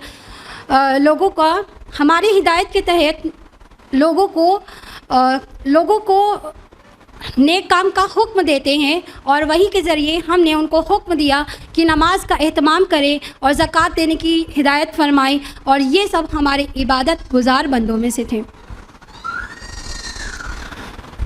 अब हम बढ़ते हैं रमज़ान के आखिरी अशरे की तरफ। इब्न माजा की हदीस है, हदीस नंबर 1333। अल्लाह के रसूल सल्लल्लाहु अलैहि वसल्लम फरमाते हैं कि रमज़ान में एक रात ऐसी है जो क़द्र व मंजिलत के एतबार से 1000 महीनों से बेहतर है। जो शख्स इसकी सआदत हासिल करने से महरूम रहा वो हर भलाई से महरूम रहा। और इसी तरह अल्लाह ताला ने सूरा क़द्र में फ़रमाया, सूरा क़द्र सूरा नंबर 97 आयत नंबर 1 से 3 में, इन्ना अंज़लनाहु फ़ी लैलतिल क़द्र, लैलतुल क़द्र वो रात है जिसमें अल्लाह ने कुरान नाजिल फरमाया। वमा अदराका मा लैलतुल क़द्र, तुम क्या जानो कि शब क़द्र क्या है? लैलतुल क़द्र खैरुम मिन अल्फ़ि शहर, वो 1000 महीनों से बेहतर है। क़द्र का 2 माना होता है। एक माना होता है अज़मत और बुज़ुर्गी, यानी ये वो महीना है, यानी क़द्र की रात वो रात होती है जिसमें एक माना होता है अज़मत और बुज़ुर्गी, और एक माना होता है फ़ैसला करना, अंदाज़ा करना, वक्त मुअय्यन करना। यानी इस रात में अल्लाह ताला तमाम मामलात के फ़ैसले सादिर करते हैं, हुक्म नाजिल फरमाते हैं, और हर चीज़ की तक़दीर मुक़र्रर की जाती है। फरमाया युफ़रक़ु फ़ीहा अम्रिन हकीम, कुल्लु अम्रिन हकीम, फ़ीहा युफ़रक़ु कुल्लु अम्रिन हकीम, कि इस रात में तमाम मामलात के निहायत महकम फ़ैसले सादिर किए जाते हैं। तनज़्ज़लुल मलाइकतु वर्रूहु फ़ीहा बिइज़्नि रब्बिहिम मिन कुल्लि अम्रिन हकीम, कि इसमें मलाइका और रूह जिब्रील का नुज़ूल होता है जो अपने रब के हुक्म से तमाम उमूर अंजाम देने के लिए नाजिल होते हैं। और इसका दूसरा माना, जैसा कि अभी हमने बताया कि अज़मत और बुज़ुर्गी होता है, कि लैलतुल क़द्र वो रात है जिसको अल्लाह के नज़दीक बहुत ही अज़मत और बुज़ुर्गी हासिल है। यानी इस रात में अल्लाह ताला ने कुरान जैसी किताब नाजिल फरमाई। इससे अजीम तर नेमत का ना इंसान तसव्वुर कर सकता है और ना आरज़ू। इसी खैर बरकत और मंजिलत के एतबार से अल्लाह ने इसको 1000 महीनों से बेहतर करार दिया। और अल्लाह के रसूल सल्लल्लाहु अलैहि वसल्लम ने फरमाया कि लैलतुल क़द्र को रमज़ान की आखिरी ताक रातों में तलाश करो। सही बुखारी की हदीस है, हदीस नंबर 2017। और वो ताक रातें कौन कौन सी है? 21वीं, 23वीं, 25वीं, 27वीं, 29वीं। है ना। उन 5 रातों में हमें एक रात मिली है कद्र की रात, लेकिन हमें एहतमाम 5 रातों का करना है, उसमें से एक कद्र की रात है। और इस मुबारक रात में अल्लाह के रसूल सल्लल्लाहु अलैहि वसल्लम बहुत ही ज़्यादा एक्टिव हो जाते थे, बहुत ज़्यादा ज़िक्र करते थे, और अपने उम्मत को भी इसमें कहा है कि बहुत ज़्यादा तरगीब देते हुए फरमाया कि मतलब ज़िक्र व अस्कार करते हुए फरमाया कि लैलतुल क़द्र वो रात है जिसमें मलाइका के झुंड यानी ग्रुप उतरते हैं ज़मीन पर, और हर उस शख्स के लिए जो बंदा खड़ा होकर या बैठकर अल्लाह के ज़िक्र में अल्लाह की इबादत में मशगूल रहता है। तो यानी कि क़द्र की रात वो रात है कि उसमें फ़रिश्तों का नुज़ूल इस कदर होता है कि ज़मीन तंग पड़ जाती है, इस कदर फ़रिश्ते नाजिल होते हैं। और हमें इस रात में बहुत ज़्यादा ही ज़िक्र करना है, अल्लाह की इबादत करनी है, नफिल नमाज का बहुत ज़्यादा अहतमाम करना चाहिए, कुरान का खूब साथ लेना है। और एक ख़ास चीज़ है दुआ, हमें दुआ का बहुत ज़्यादा अहतमाम करना है, और वो दुआ अल्लाह के रसूल सल्लल्लाहु अलैहि वसल्लम ने हमें सिखाई है। हदीस है तिरमिज़ी की जिल्द नंबर 2 हदीस नंबर 686। हज़रत आयशा रज़ी अल्लाह ताला फरमाती हैं, हज़रत आयशा रज़ी अल्लाह ताला अन्हा फरमाती हैं कि अल्लाह के रसूल सल्लल्लाहु अलैहि वसल्लम ने फरमाया कि वो दुआ है अल्लाहुम्मा इन्नका अफ़ून तुहिब्बुल अफ़्वा फ़अफ़ु अन्नी। ऐ अल्लाह, तू माफ़ करने वाला है, माफ़ी को पसंद करता है, बस तू मुझे माफ़ फरमा। इसी के साथ ही मैं अपनी गुफ्तगू यहीं पर ख़त्म करना चाहूँगी एक शेर के साथ। मांग लो गिड़गिड़ा कर खुदा से अभी मग़फ़िरत सस्ती है, मांग लो गिड़गिड़ा कर खुदा से अभी मग़फ़िरत सस्ती है, कहते हैं कि रमज़ान में रब की रहमत बरसती है। वाखिरु दावाना अनिल हम्दुलिल्लाहि रब्बिल आलमीन, वस्सलामु अलैकुम व रहमतुल्लाहि व बरकातुहू। जज़ाकल्लाहु खैरा सिस्टर। अल्हम्दुलिल्लाह सिस्टर शाइस्ता ने बहुत ही बेहतरीन तरीक़े से हमें रमज़ान का मकसद बताया, क्योंकि जब तक किसी चीज़ का मकसद वाज़े नहीं होता इंसान उस काम को करने के लिए सीरियस नहीं होता। और बहुत ही अच्छी तरीक़े से ये भी बताया कि रमज़ान में हमारा अमल कैसा होना चाहिए, हमारी नीयत खालिस अल्लाह की रज़ा होना चाहिए, क़ुरान से हमारा ताल्लुक़ कैसा हो, और आखिरी अशरे का ख़याल कैसे रखें, इन सारी ही बातों को बहुत ही अच्छी तरह बताया। जज़ाकल्लाहु खैरा सिस्टर वंस अगेन। अब हम बढ़ते हैं अपनी दूसरी स्पीकर मोहतरमा अस्मा शम्स साहिबा की तरफ। मिसेस अस्मा शम्स IERO की लेडीज़ विंग्स प्रेसिडेंट होने के साथ ही साथ तक़वा इस्लामिक स्कूल की प्रिंसिपल भी हैं। She has done double bachelors and double masters, और अब रिसर्च स्कॉलर हैं माशाल्लाह। जैसा कि मैंने ऑर्गेनाइजेशन का मकसद बयान किया, इसी मकसद को शुरू से अपनी ज़िम्मेदारी बनाकर सिस्टर अस्मा कंटिन्यूसली स्ट्राइव कर रही हैं। आपसे ट्रेंड होने वाली लेडीज़ और गर्ल्स ना सिर्फ शहर इलाहाबाद में बल्कि इलाहाबाद से बाहर भी इस मिशन को आगे बढ़ा रही हैं। She is a dynamic speaker who inspires our new generation. आपकी क्रिएटिविटी और आइडियाज़ से तंजीम को बहुत फ़ायदा हुआ है। She is actually an important asset for IERO अल्हम्दुलिल्लाह। अब मैं बहुत ही एहतराम के साथ मिसेस अस्मा शम्स को इस स्टेज पर बुलाना चाहूँगी कि वो यहाँ पर आएँ और अपनी तकरीर से हम सबको फैज़याब करें। सिस्टर अस्मा। अल्हम्दुलिल्लाह अल्हम्दुलिल्लाहि रब्बिल आलमीन वस्सलातु वस्सलामु अला रसूलिहिल करीम व अला आलिहि व अस्हाबिहि अजमईन। अम्मा बअदु अऊज़ु बिल्लाहि मिनश शैतानिर रजीम। बिस्मिल्लाहिर रहमानिर रहीम। शहरु रमज़ान अल्लज़ी उन्ज़िला फ़ीहिल क़ुरआन हुदल लिन्नास व बय्यिनातिम मिनल हुदा वल फ़ुरक़ान। फ़मन शहिद मिनकुमुश शहर फ़लयसुम व मन कान मरीदन औ अला सफ़रिन फ़इद्दतुम मिन अय्यामिन उख़र युरीदुल्लाहु बिकुमुल युस्रा व ला युरीदु बिकुमुल उस्र वलितुकमिलुल इद्दत वलितुकब्बिरुल्लाह अला मा हदाकुम व लअल्लकुम तशकुरून।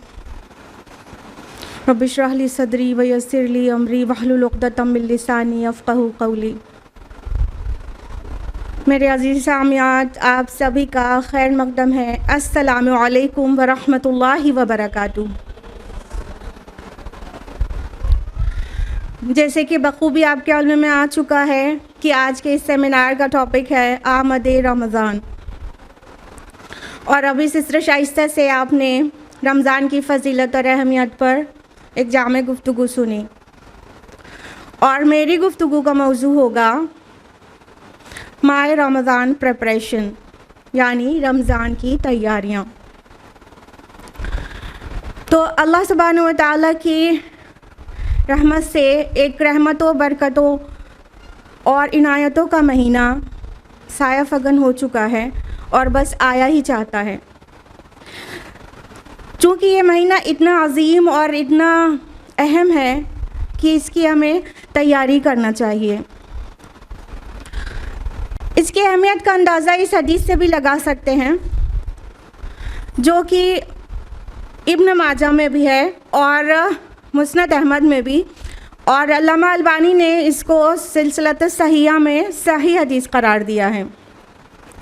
हदीस कुछ इस तरह है कि तलहा बिन उबैदुल्लाह रज़ियल्लाहु अन्हु फरमाते हैं कि कबीला बली के दो आदमी एक साथ रसूलुल्लाह सल्लल्लाहु अलैहि वसल्लम की खिदमत में हाजिर हुए और एक साथ उन्होंने इस्लाम कबूल किया।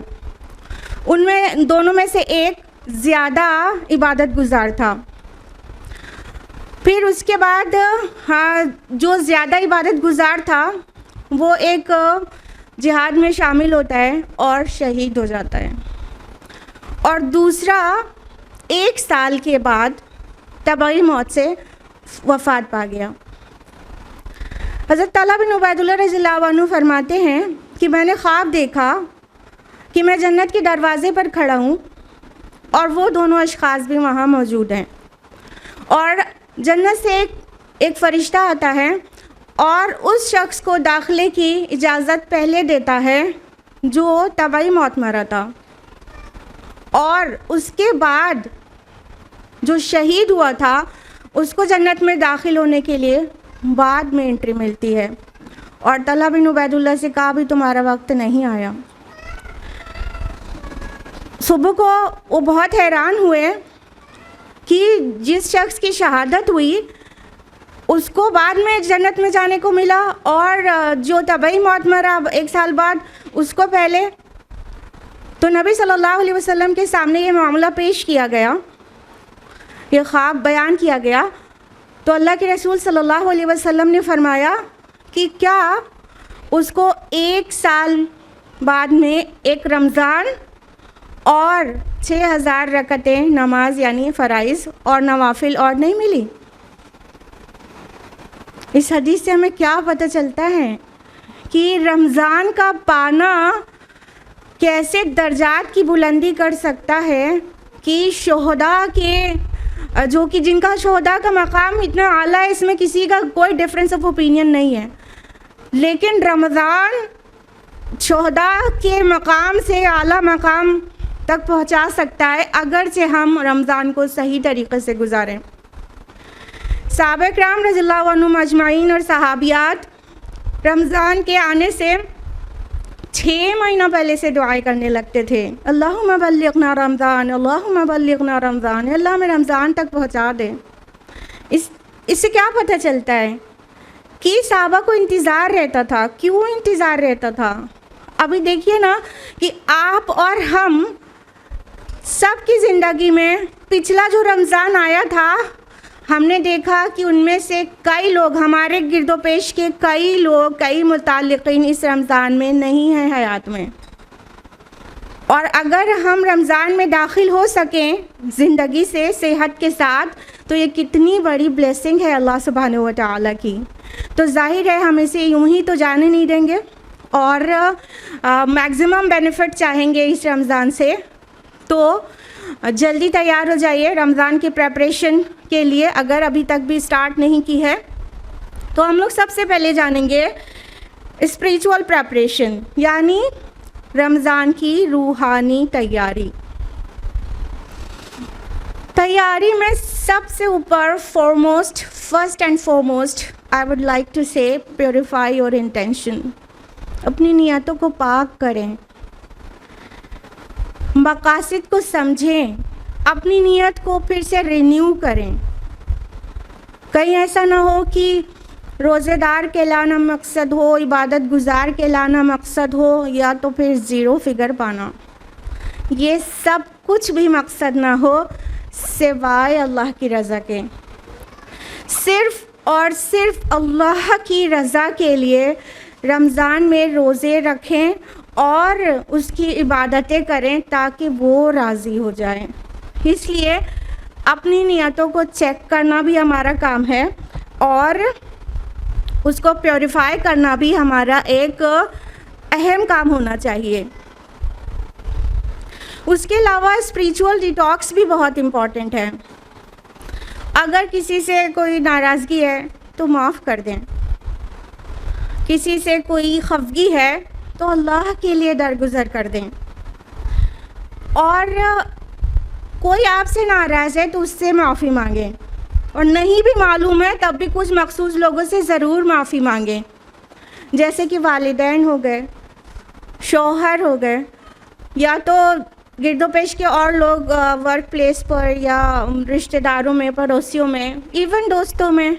कभी कभी किसी को हम अपनी ज़ुबान से तकलीफ़ पहुंचा देते हैं ना, तो अगर आप में से किसी ने अपनी अम्मी से ऊंची आवाज़ में बात कर लिया, फिर नोटिस भी नहीं किया, तो अब नोटिस में लें और अम्मी के गले में हाथ डालकर और एक प्यारा सा बोसा देकर उनसे माफ़ी मांग लें, क्योंकि ये गुनाहों के बोझ लेके रमज़ान में दाखिल होने में, इबादतों में वो लज्जत नहीं रहेगी।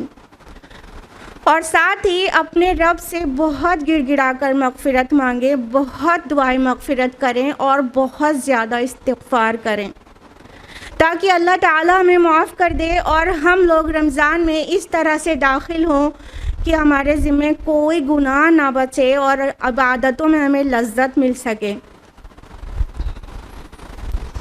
कुछ अमाल ऐसे होते हैं जिनकी वजह से हमारी इबादतें रायगा हो सकती हैं, या तो हमारे नेक अमाल ऊपर नहीं उठाए जाएंगे और या तो जन्नत में दाखिला नहीं मिलेगा। उन अमाल को गौर करें कि ऐसी कोई चीज़ तो आपके अंदर मौजूद नहीं। मिसाल के तौर पर अल्लाह के रसूल सल्लल्लाहु अलैहि वसल्लम ने फरमाया, सही बुखारी की हदीस है, हदीस नंबर 2556, ला यदखुलुल जन्नत कातिउन, कतर रहमी करने वाला जन्नत में नहीं जाएगा। तो अब बताइए, इतनी इबादतें करें हम और खुदा न खास्ता कोई रिश्ता टूटा हो, कोई नाराज़ हो, पुप्पी नाराज़ हो, चचा नाराज़ हो, रिश्ता तोड़ के बैठे हों, अरे हमने तो उनसे मौत ज़िंदगी ख़त्म कर दी, अरे हम तो उनके यहाँ जाने के नहीं। खुदा न खास्ता ऐसा हो तो वल्लाही रमज़ान में दाखिल होने से पहले वो रिश्तों को बहाल कर लें। इतने बड़े लूज़र ना बने कि हम दिन रात इबादतें करेंगे और फिर भी हासिल कुछ नहीं होगा, कि जन्नत तक भी नहीं पहुंच पाएंगे। कुछ अमाल और भी होते हैं जिसकी वजह से इंसान की नेकियां उसके काम नहीं आ सकती। तो जैसे हसद है, वो नेकियों को ऐसे खा जाती है जैसे आग लकड़ी को। किसी से हसद नहीं करें, बुग़्ज़ नहीं रखें, दिल को बिल्कुल पाक कर लें, नहीं तो वो सब जो इबादतें हैं उसका वो सिर्फ़ एक मशक्क़त बन के रह जाएगी। हमें गौर करना चाहिए कि हम ऐसे अमाल करें जो काबिल कबूल हो और मीज़ान में उसका वज़न कायम हो। तो काबिल कबूल अमल करने के लिए जिन चीज़ों से अल्लाह के रसूल सल्लल्लाहु अलैहि वसल्लम ने रोका है उन चीज़ों को नहीं करेंगे, तभी तो हमारे अमाल कबूल हो जाएंगे। उसके अलावा कुछ सूरतें कुरान मजीद की मेमोराइज़ करना अभी से शुरू कर दें। हिफ्ज़ुल कुरान सिर्फ़ ये नहीं कि बचपन में बच्चे मुकम्मल हिफ्ज़ कर लें, बल्कि हिफ्ज़ुल कुरान ये भी है कि हम ज़िंदगी भर कुछ ना कुछ याद करते रहें। तो क्या हुआ कि बचपन में नहीं याद किया? तो कुछ हिफ्ज़ का अपना सिलेबस डिफ़ाइन करें, कुछ सूरतें बड़ी याद करें ताकि क़यामुल लैल में आसानी रहे, और अज़कार और दुआएं याद करें। हम उम्मीद करते हैं कि आप सुबह शाम की अज़कार ज़रूर पढ़ती होंगी। उसको अगर बाय हार्ट मेमोराइज़ कर लेंगे तो और भी अच्छा रहेगा। उसके अलावा कुरानी कई दुआएं हैं और कई मसनून दुआएं नबी सल्लल्लाहु अलैहि वसल्लम की है, उसको मेमोराइज़ करें, उसको याद कर लें ताकि रमज़ान आपका बहुत अच्छा सा गुज़रे। और इतना ही नहीं, क्योंकि नमाज़ों का बहुत एहतमाम करना होगा रमज़ान में, इसलिए अपनी नवाफिल को अभी से बढ़ा दें। अगर तहज्जुद पढ़ने की आदत नहीं है तो क़यामुल लैल अभी से शुरू कर दें, ये आपके एडजस्टमेंट में भी मुफीद रहेगी। और क़यामुल लैल की क्या ही अहमियत है। और अगर क़यामुल लैल करते हैं तो सलातुज़ ज़ुहा शुरू कर दें, और सलातुज़ ज़ुहा भी पढ़ते हैं तो तहियतुल वुज़ू शुरू कर दें। नवाफिल को अभी से बढ़ा दें ताकि रमज़ान में इंशाअल्लाह वो एक अच्छा तसलसल रहे और उस रमज़ान में और ज़्यादा करने में हमें थकान नहीं फ़ील हो। और कुछ भी नहीं कर रहे हैं तो एटलीस्ट जो छोटी छोटी सूरा पढ़ के रुकू में चले जाते हैं, उसके बजाय थोड़ा बड़ी सूरतें और ज़्यादा कुरान का मतन ज़्यादा हम तिलावत करके रुकू में जाएं, एक एक रकत में ज़्यादा पढ़ लें। और लीस्ट तो ये करें कि अल्लाह के नबी सल्लल्लाहु अलैहि वसल्लम की सुन्नत है कि फ़ज्र आप सल्लल्लाहु अलैहि वसल्लम तवील पढ़ते थे, तो फ़ज्र की जो फ़र्ज़ 2 रकतें हैं वो आपकी क़िरात हर दिन तवील होती थी। अब दूसरी नमाज़ें जमात के साथ नबी सल्लल्लाहु अलैहि वसल्लम छोटी पढ़ाते थे, लेकिन फ़ज्र की जमात के साथ भी तवील क़िरात के साथ पढ़ाते थे। बहुत फितरी और बहुत दिल को लगने वाली बात है कि फ़ज्र के बाद फ़ौरन किसी को कोई ऐसी मसरूफ़ियत नहीं रहती कि मस्जिद में देर तक रहने में दिक्कत होगी। तो फ़ज्र की रकत हमारे प्यारे नबी सल्लल्लाहु अलैहि वसल्लम की सुन्नत है कि फ़ज्र की 2 जो फ़र्ज़ हैं वो तवील पढ़ते थे। तो इस सुन्नत पर भी अमल करने की पूरी कोशिश करें। जब ये करेंगे तो जो क़यामुल लैल है तो वो उसमें हमें खड़े रहने में थकान भी नहीं होगी कि एक आदत बन गई है। और जब हम रमज़ान की रातों में क़यामुल लैल करेंगे तो उसका इतना बड़ा सवाब है कि आप खुशी हो जाएंगे। अल्लाह के रसूल सल्लल्लाहु अलैहि वसल्लम की हदीस है, सही बुखारी हदीस नंबर 37 और सही मुस्लिम में हदीस नंबर 759, यानी ये मुत्तफ़क़ुन अलैह रिवायत है। फरमाया रसूलुल्लाह सल्लल्लाहु अलैहि वसल्लम ने, मन क़ाम रमज़ाना ईमान व इहतिसाबन गुफ़िर लहु मा तक़द्दम मिन ज़म्बी, जिसने रमज़ान की रात में क़याम किया ईमान के साथ सवाब की नियत से, उसके पिछले गुनाह बख्श दिए जाते हैं। तो हम में से कौन है जो अपने गुनाहों की माफ़ी नहीं चाहता?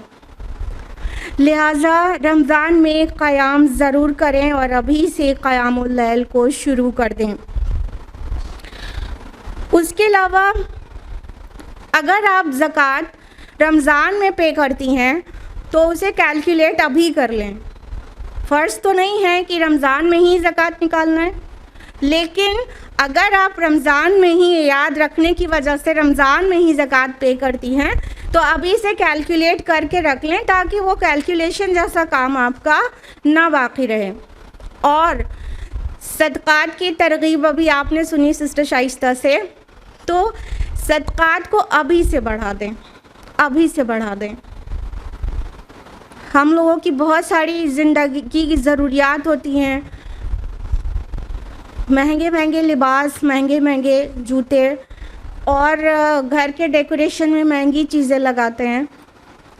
लेकिन अगर हम इस तरह से सोचें कि वो चीज़ें तो यहीं रह जाएंगी और हमारे मरने के साथ क्या जाएगा, तो शायद है कि हमें सदका करना बहुत आसान हो जाए। लिहाजा आप अपने जो भी सूट या आप के सैंडल जो भी प्लान कर रहे हैं, उसका जो बजट है आपका, उसमें से 25% 30% कम बजट में ख़रीद लें और उतना अमाउंट कम से कम गरीबों में तकसीम करें ताकि वो आपके मरने के बाद आपके साथ जाए और वहाँ पर ज़ख़ीरा बने इंशाअल्लाह। और चूँकि रमज़ान कुरान का महीना है, रमज़ान खुसूसन क़ुरान का महीना है, इसका ताल्लुक़ क़ुरान से सबसे अहम है, बल्कि रमज़ान वो सेलिब्रेशन है जो क़ुरान के नुज़ूल की वजह से ही किया जाता है। यानी अल्लाह सुब्हानहू व तआला की जो इनायतें, रहमतें, नेमतें बरसती हैं और मग़फ़िरत का ऐलान होता है और जहन्नम से आज़ादी मिलती है, ये सारे बेनिफिट्स हमको इसलिए मिलते हैं क्योंकि इस महीने क़ुरान नाज़िल हुआ। अल्लाह ताला ने वाज़े फरमाया सूरह बकरा सूरह नंबर 2 आयत नंबर 185 में, शहर रमज़ान अल्लज़ी उन्ज़िला फ़ीहिल क़ुरआन हुदल लिन्नास व बय्यिनातिम मिनल हुदा वल फ़ुरक़ान। रमज़ान वो महीना है जिसमें क़ुरआन नाजिल हुआ, जो फ़ुरक़ान है, हक़ और बातिल को जुदा करने वाला है, और जिसमें हिदायत की और हक़ और बातिल को जुदा करने की खुली खुली निशानियाँ मौजूद हैं। और ये क्या है? हुदल लिन्नास है, तमाम नौ इंसानी के लिए हिदायतनामा है। तो कुरान मजीद का नुज़ूल रमज़ान के सेलिब्रेशन का सबब है, क्योंकि अल्लाह ताला ने अपनी आखिरी वही और सारी किताबों की सरदार और सारे रसूलों के सरदार पर नाजिल करने वाली किताब हुई, जो सारे रसूलों के सरदार के ऊपर जो किताब नाजिल हुई, उस किताब के आने की वजह से रमज़ान में इतनी इनायतें हैं। तो भला बताएं कि रमज़ान की असल निस्बत तो कुरान से ही है, तो हम कुरान से क्यों अपना ताल्लुक़ उस्तवार नहीं करेंगे? इसलिए इस महीने में खुसूसन कुरान से अपना ताल्लुक़ उस्तवार करें, इतना मज़बूत करें कि फिर ज़िंदगी पूरी इस कुरान के मुताबिक ही गुज़रे। तो कुरान का 40 गोल नहीं भूलें। 40 गोल क्या है? तिलावत, तज़क्कुर, तदब्बुर, तरावी। यानी सब में टी आता ना सबसे पहला लेटर। तो तिलावत कब करना है, आवाज़ के साथ तिलावत कब करना है, टाइम के साथ सारा प्लान सेट करें, कितना करना है एक दिन में प्लान सेट करें। तज़क्कुर के लिए आपको अपना सिलेबस कितना बनाना है कि कितने कुरान के कितने पोर्शन पे तज़क्कुर अच्छी तरह से करेंगे। आपको पता है तज़क्कुर नसीहत हासिल करने के लिए कुरान को सरसरी समझ से समझने को कहते हैं। तो तज़क्कुर के लिए प्लान वक्त के साथ सेट करें, तदब्बुर ज़रूर करें, और तदब्बुर के लिए अपना कोर्स डिफ़ाइन करें कि कितना आपको कुरान की कौन कौन सी सूरतें गहराई में उतरकर गौर व फिक्र के साथ पढ़ना और खूब अच्छी तरह समझना है। कुरान मजीद तदब्बुर करने के लिए सहाबा एक सूरा में 8-8 साल लगा देते थे। तो हमें देखना है कि हमें एक महीने में कुरान पे कितनी पॉन्डरिंग करनी है। और तरावी तो क़यामुल लैल के अंडर में बताया ही कि तरावी जब आपने कुछ मेमोराइजेशन ज़्यादा कर लिया होगा तो तरावी पढ़ने में बहुत मज़ा आएगा। जब क़याम लंबा करो, जो क़यामुल लैल है या तरावी, उसका हुस्न तवील क़याम है, उसका हुस्न बहुत सारी रकातें नहीं, तवील क़याम करना है। नबी सल्लल्लाहु अलैहि वसल्लम की ये सुन्नत थी कि तरावी या क़यामुल लैल नबी सल्लल्लाहु अलैहि वसल्लम करते तो आपके पैर मुबारक में सूजन आ जाती थी, इतना तवील क़याम करते थे। इसलिए इसको प्लान से रखें कि आप कुछ सूरतें याद हों ताकि आप बेहतरीन तरीक़े से क़यामुल लैल कर सकें। तो अगर रमज़ानुल मुबारक में कुरान का बहुत साथ लिया, हर तरह से कुरान का साथ लिया और हर लेवल पे कुरान को पढ़ा, समझा, गौर व फिक्र किया, दूसरों तक पहुंचाया सब तरह से, तो इंशाअल्लाह ये हमारी शफ़ाअत करने वाला बनेगा। रोज़ा तो सभी लोग रखते हैं, ये दोनों की शफ़ाअत रद्द नहीं होगी। अल्लाह के रसूल सल्लल्लाहु अलैहि वसल्लम की हदीस है, मुस्नद अहमद में हदीस नंबर 6626। अल्लाह के रसूल सल्लल्लाहु अलैहि वसल्लम ने फरमाया, अस्सियाम वल क़ुरआन यशफ़आन लिल अब्द यौमिल क़ियामा। क़ुरआन, रोज़ा और क़ुरआन रोज़े क़ियामत बंदे के लिए शफ़ाअत करेंगे। व यक़ूल सियाम, और रोज़ा कहेगा मनातु तामा व शहवात बिन्नहार, कि अल्लाह मैंने इसको दिन में खाना खाने से रोके रखा और शहवात पूरी करने से रोके रखा। फ़शफ़अनी फ़ी, तो इसके हक़ में मेरी शफ़ाअत कबूल की जाए। व यक़ूलुल क़ुरआन, और क़ुरआन कहेगा मनातुहुम नौम बिल्लैल, मैंने इसको रात को सोने से बाज रखा। फ़शफ़अनी फ़ी, तो इसके हक़ में मेरी शफ़ाअत कबूल की जाए। फिर अल्लाह ताला फरमाएंगे फ़युशफ़आन, तुम दोनों की शफ़ाअत कबूल की जाती है। सुभान अल्लाह। अल्लाहुम्मा रब्बना जअलना मिनहुम, अल्लाह उनमें से बनाए जिनकी रोज़ा और क़ुरान जिनकी शफ़ाअत करेगा।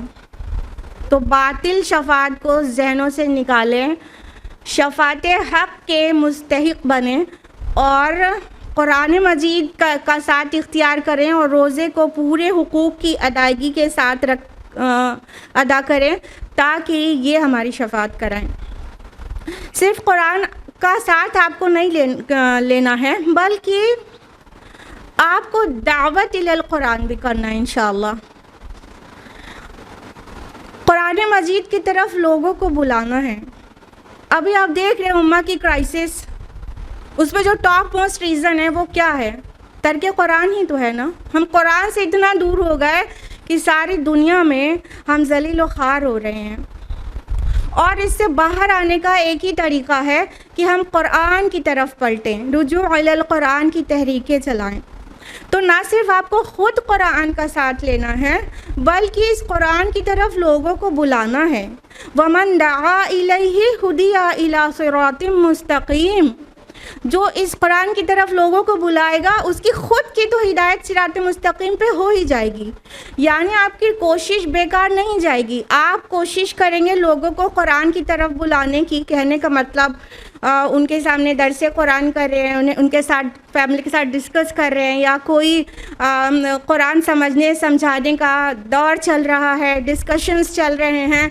तो अगर लोगों को क़ुरान की तरफ बुलाया जाए और लोगों की ज़िंदगी उसके मुताबिक ना ढले, तब ये मसला आपका नहीं है। कम से कम आपकी तो हिदायत हो गई ना कि आपने क़ुरान की तरफ लोगों को बुलाया।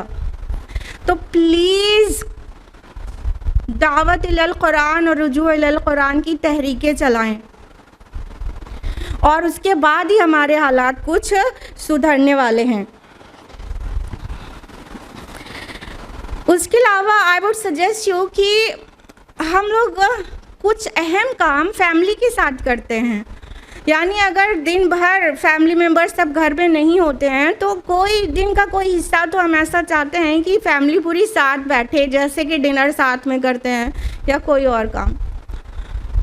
तो हम ये कहना चाहते हैं कि एक फैमिली इबादत टाइम भी होना चाहिए। एक फैमिली के साथ कुरान मजीद का कोई डिस्कशन हो, या तरावी कोई पढ़ाए घर में एक फ़र्द और बाकी लोग पूरी फैमिली साथ में पढ़ें, या तो कुछ भी अच्छा साथ में बैठ के इबादत करने का कोई प्लान होना चाहिए। उससे आपके घर में जो एक दूसरे से रिश्ता है वो भी स्ट्रॉन्ग होगा, और जिनके घर में बच्चे हैं उनके ऊपर बहुत अच्छा असर पड़ेगा। और छोटे बच्चों के लिए आई वुड सजेस्ट कि आप एक छोटा सा इबादत कॉर्नर उनके लिए सजा दें, एक कोने में उनके मस्जिद जैसा लुक दे दें, ताकि वो भी शौक़ से दिन भर कुछ ना कुछ दुआएं और कुछ ना कुछ इबादत में लगे रहें अपनी उम्र के हिसाब से। तो उससे एक माहौल बनता है, बच्चों में बचपन से ये चीज़ें जाती हैं कि मुझे भी इबादत करना है, मम्मा कर रही हैं मुझे भी करना है। तो अगर आप उनका एक छोटा सा कॉर्नर सजा देंगे, थोड़ा मस्जिद जैसा लुक दे देंगी, तो बहुत शौक़ से इबादत करेंगे, और उन्हें दुआ करने के लिए बहुत तरगीब दीजिए। तो कुछ बहुत ही छोटे बच्चे हैं तब भी दुआ करने के लिए बैठे रहेंगे, और अल्लाह ताला के साथ उनका कनेक्शन बहुत अच्छा होगा बचपन से ही। तो अल्लाह ताला के साथ जोड़ने की बहुत कोशिश करें बच्चों को बचपन से ही, और पूरी फैमिली मिलकर कोई ना कोई इबादत का कोई ना कोई शक्ल एक साथ ज़रूर करें, चाहे 20-30 मिनट का ही हो, लेकिन एक फैमिली इबादत टाइम भी होना चाहिए। हम यूँ तो पूरे साल आपसे कहते रहते हैं कि अल्लाह सुब्हानहू व तआला की आयात पर गौर व फिक्र करें, तफक्कुर करें, लेकिन अगर आपकी आदत नहीं बन रही है तो कम से कम इस महीने में आदत डाल लें। कुछ ना कुछ टाइम आप ज़रूर निकालें जो अल्लाह की आयात पर गौर व फिक्र करें। ये हवा, पानी, बादल, बारिश और घर और अपने और खाना और जिधर भी नज़र आप डालें उधर थोड़ी देर नज़र ठहरा कर उसके बारे में सोचें। जैसे कि सुबह हुई तो आप सोचें कि ये सुबह का आना जाना कितना ब्यूटीफुली और कितना स्मूथली होता है, और अल्लाह ताला के अलावा कौन ही कर सकता है। वो बारिश हो तो उसके निज़ाम के बारे में सोचें, वो फल काटें तो उसके खूबसूरती के बारे में सोचें, उसके टेस्ट और न्यूट्रिशन के बारे में सोचें कि ये सब अल्लाह ने बनाया है। वो सब्ज़ी काटें तो आप इस तरह ही सोचें, मतलब किसी तरफ नज़र पड़े तो थोड़ा ठहर कर अल्लाह ताला को याद करें और उस चीज़ को अल्लाह की निशानी की तरह देखें। और अल्लाह ताला बहुत चाहता है कि बंदे उसकी क्रिएशन में और उसकी आयात पर गौर व फिक्र करें। आयात मीन्स निशानियाँ होती हैं। तो वल्लाही आप उसके बाद अल्लाह ताला के साथ ऐसा कनेक्शन फ़ील करेंगे कि उसके बगैर फिर चैन नहीं आएगा। पहले आदत डाल लीजिए, फिर उसके बगैर चैन आपको नहीं आएगा। तो अगर ज़्यादा नहीं तो 20 से 30 मिनट का टाइम, और अगर शुरुआत करने का मैटर है कि थोड़े में शुरू करेंगे तो 10 ही मिनट का टाइम बस निकाल लीजिए कि इस टाइम हमको ये करना है। सुबह का टाइम बहुत सूटेबल होता है, चर्पिंग ऑफ बर्ड्स सुनाई पड़ती है और इतना सुहाना सा मौसम होता है, लेकिन ज़्यादातर लोग कमरा बंद करके सो के इतना खूबसूरत सीन मिस कर देते हैं। और चर्पिंग ऑफ बर्ड्स जब मिस कर देते हैं तो समझ लीजिए आपने बहुत डिवाइन म्यूज़िक मिस कर दिया। तो इसलिए कोई चीज़ की तरफ भी देखें उस वक्त भी गौर व फिक्र करें, लेकिन अगर एक टाइम फिक्स कर लेंगे आप जैसे सुबह का वक्त तो बहुत अच्छा रहेगा, उसमें डिसिप्लिन हो जाएगा। कहने का मतलब फिर आदत पड़ जाएगी। तो ये आदत डालें, जो चीज़ की तरफ अल्लाह ताला ने कुरान हकीम में बार बार तवज्जो दिलाई है, सोचिए वो काम हम लोग नहीं करते। तफक्कुर करें। कुछ लोग जिनसे मुमकिन हो सके, जिनको भी अल्लाह तौफीक दे, उनको फरागत भी हो, तो इतिकाफ़ का प्लान बनाएं। जब आप सोचेंगे तब हो पाएगा, जब सोचा ही नहीं होगा तो शायद फिर कभी भी नहीं कर पाएंगे। तो जिनको इतनी फरागत हो कि उनसे इतिकाफ़ हो पाएगा तो इतिकाफ़ का प्लान बनाएं। अल्लाह से दुआ करें, अल्लाह ताला आसान कर देगा। और एक बहुत अहम बात यह है कि हम लोग एक ऐसा काम कर डालते हैं जिसकी वजह से हमारा रोज़ा ज़ाय हो सकता है। उससे बहुत अवेयर रहें कि ये चीज़ नहीं होना चाहिए। आई एम टॉकिंग अबाउट कौल ज़ूर। सही बुखारी की हदीस है, सही अल बुखारी हदीस नंबर 1903। अल्लाह के रसूल सल्लल्लाहु अलैहि वसल्लम ने फरमाया, मल्लम यदा कौल ज़ूरी वमन अमल बिही फलैसा लिल्लाहि हाजतुन फ़ी अन यदा तआमहु व शराबा। जिस शख्स ने कौल ज़ूर को नहीं छोड़ा और उस पर अमल करना नहीं छोड़ा तो अल्लाह ताला बरी है इससे कि वो भूखा और प्यासा रहे। कौल ज़ूर किसको कहते हैं? हर किस्म के झूठ को, झूठ बोलना, झूठी कसम खाना, बोतान लगाना, झूठ पर साइन करना, किसी भी किस्म का झूठ जो हकीकत के ख़िलाफ़ हो उसको कौल ज़ूर कहते हैं। तो कौल ज़ूर से परहेज़ करना है, यानी कि झूठ तो पूरी सोसाइटी में इस तरह से आम है कि जैसे लगता है कि झूठ के बगैर ज़िंदगी ही नहीं चल सकती है। और कोई अगर कह दे कि हम झूठ नहीं बोलते तो उसको फ़ौरन ये सुनने को मिलता है कि यही सबसे बड़ा झूठ है। गोया झूठ के बगैर ज़िंदगी चल ही नहीं रही है लोगों की। क्या कहना क्या चाहते हैं लोग। और अगर इसी तरह झूठ बोलते हैं तो फिर रमज़ान में और रोज़े की हालत में भी मुंह से निकलेगा, और फिर अल्लाह ताला कह रहे हैं भूखा प्यासा रहे, उससे हमें हाजत नहीं है उसके भूखे प्यासे रहने की। कहने का मतलब पूरी इबादत हमारी नलीफाई हो जाएगी। हम इतनी मशक्क़तों के बाद रोज़ा रखें और वो कबूल भी ना हो और सिर्फ भूख प्यास बन के रह जाए, तो कितने बड़े लूज़र हैं। तो कौल ज़ूर को एड्रेस करें, और उसके लिए अगर झूठ बोलने की आदत है तो स्टिकी नोट्स लगाएं ताकि वो आपको रिमाइंडर दे और किसी तरह ये बुराई निकल जाए, ताकि इबादतें खुसूसन सियाम व क़याम कबूल हो सके। अब हम बात करेंगे मेंटल प्रिपरेशन की, यानी ज़हनी तैयारी की। ज़हनी तैयारी भी बहुत अहम होती है। जब ज़हनी तैयारी हो तब अच्छा फ़ील होता है किसी चीज़ को करने में। तो सबसे पहले तो हमें ये चाहिए कि हम जानें कि हमारे रब अल्लाह सुब्हानहू व तआला ने रमज़ान और सौम के मुतालिक कुरान मजीद में क्या कहा है। उसके लिए आपको कुछ भी मशक्क़त करने की ज़रूरत नहीं है। पूरा सौम के मुतालिक और रमज़ान के मुतालिक पूरी बात सिर्फ 6 आयत में कूज़े में समंदर की तरह समो दिया गया है। बस आपको थोड़ा तज़क्कुर तदब्बुर करना है सूरह बकरा के 23वें रुकू पर, जो कि आयत नंबर 183 से आयत नंबर 188 तक है। इसी में सारे अहकाम और हिकमतें रोज़े और रमज़ान की सब कुछ वहाँ मेंशन्ड है। तो उसको पढ़ें ताकि जहन बने, दिल में बात जाए, एहसास हो कि मकसद क्या है रोज़े का, लअल्लकुम तत्तकून, अहमियत क्या है रमज़ान की, शहर रमज़ान अल्लज़ी उन्ज़िला फ़ीहिल क़ुरआन, और अहकाम क्या हैं सहरी के और इफ्तार के और शौहर बीवी के रिश्ते। ये सारी चीज़ इन एडवांस जान लें ताकि जहन तैयार हो जाए।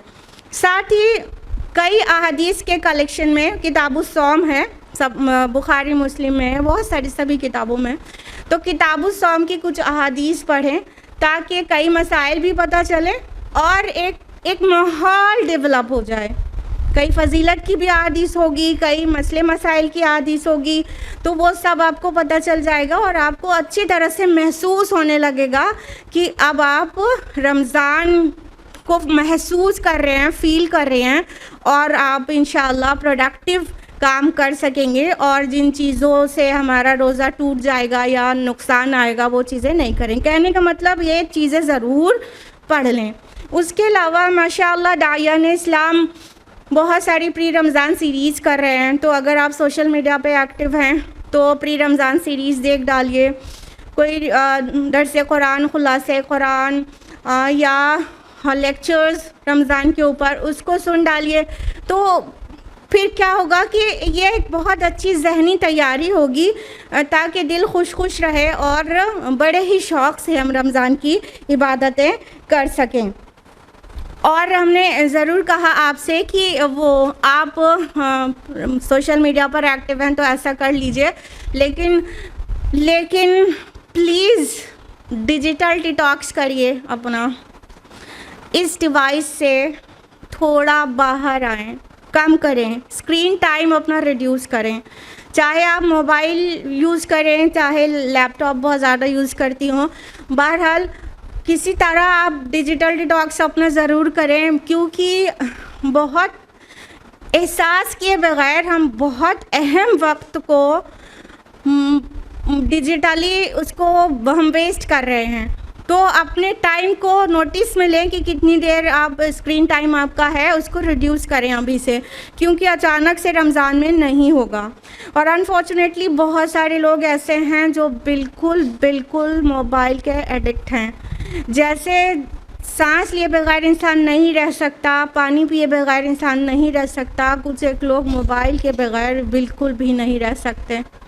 और हमें हैरानी है कि हम सोचते थे पहले कि लोग सिर्फ वॉशरूम जाने तक ही मोबाइल छोड़ते हैं, लगता है, और उसके अलावा मोबाइल साथ ही में रहता है।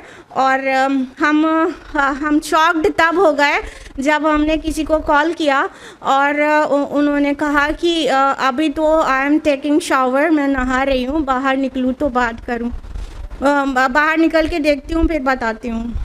तो तब हमें पता चल गया कि ये उतनी देर के लिए भी मोबाइल नहीं छूटता है। वो कोई जायज़ चीज़ का भी एडिक्शन अच्छी बात नहीं है। ज़रा इस एडिक्शन से बाहर आएं और अपने टाइम को रिलीज़ करें और प्रोडक्टिव काम में लगाएं।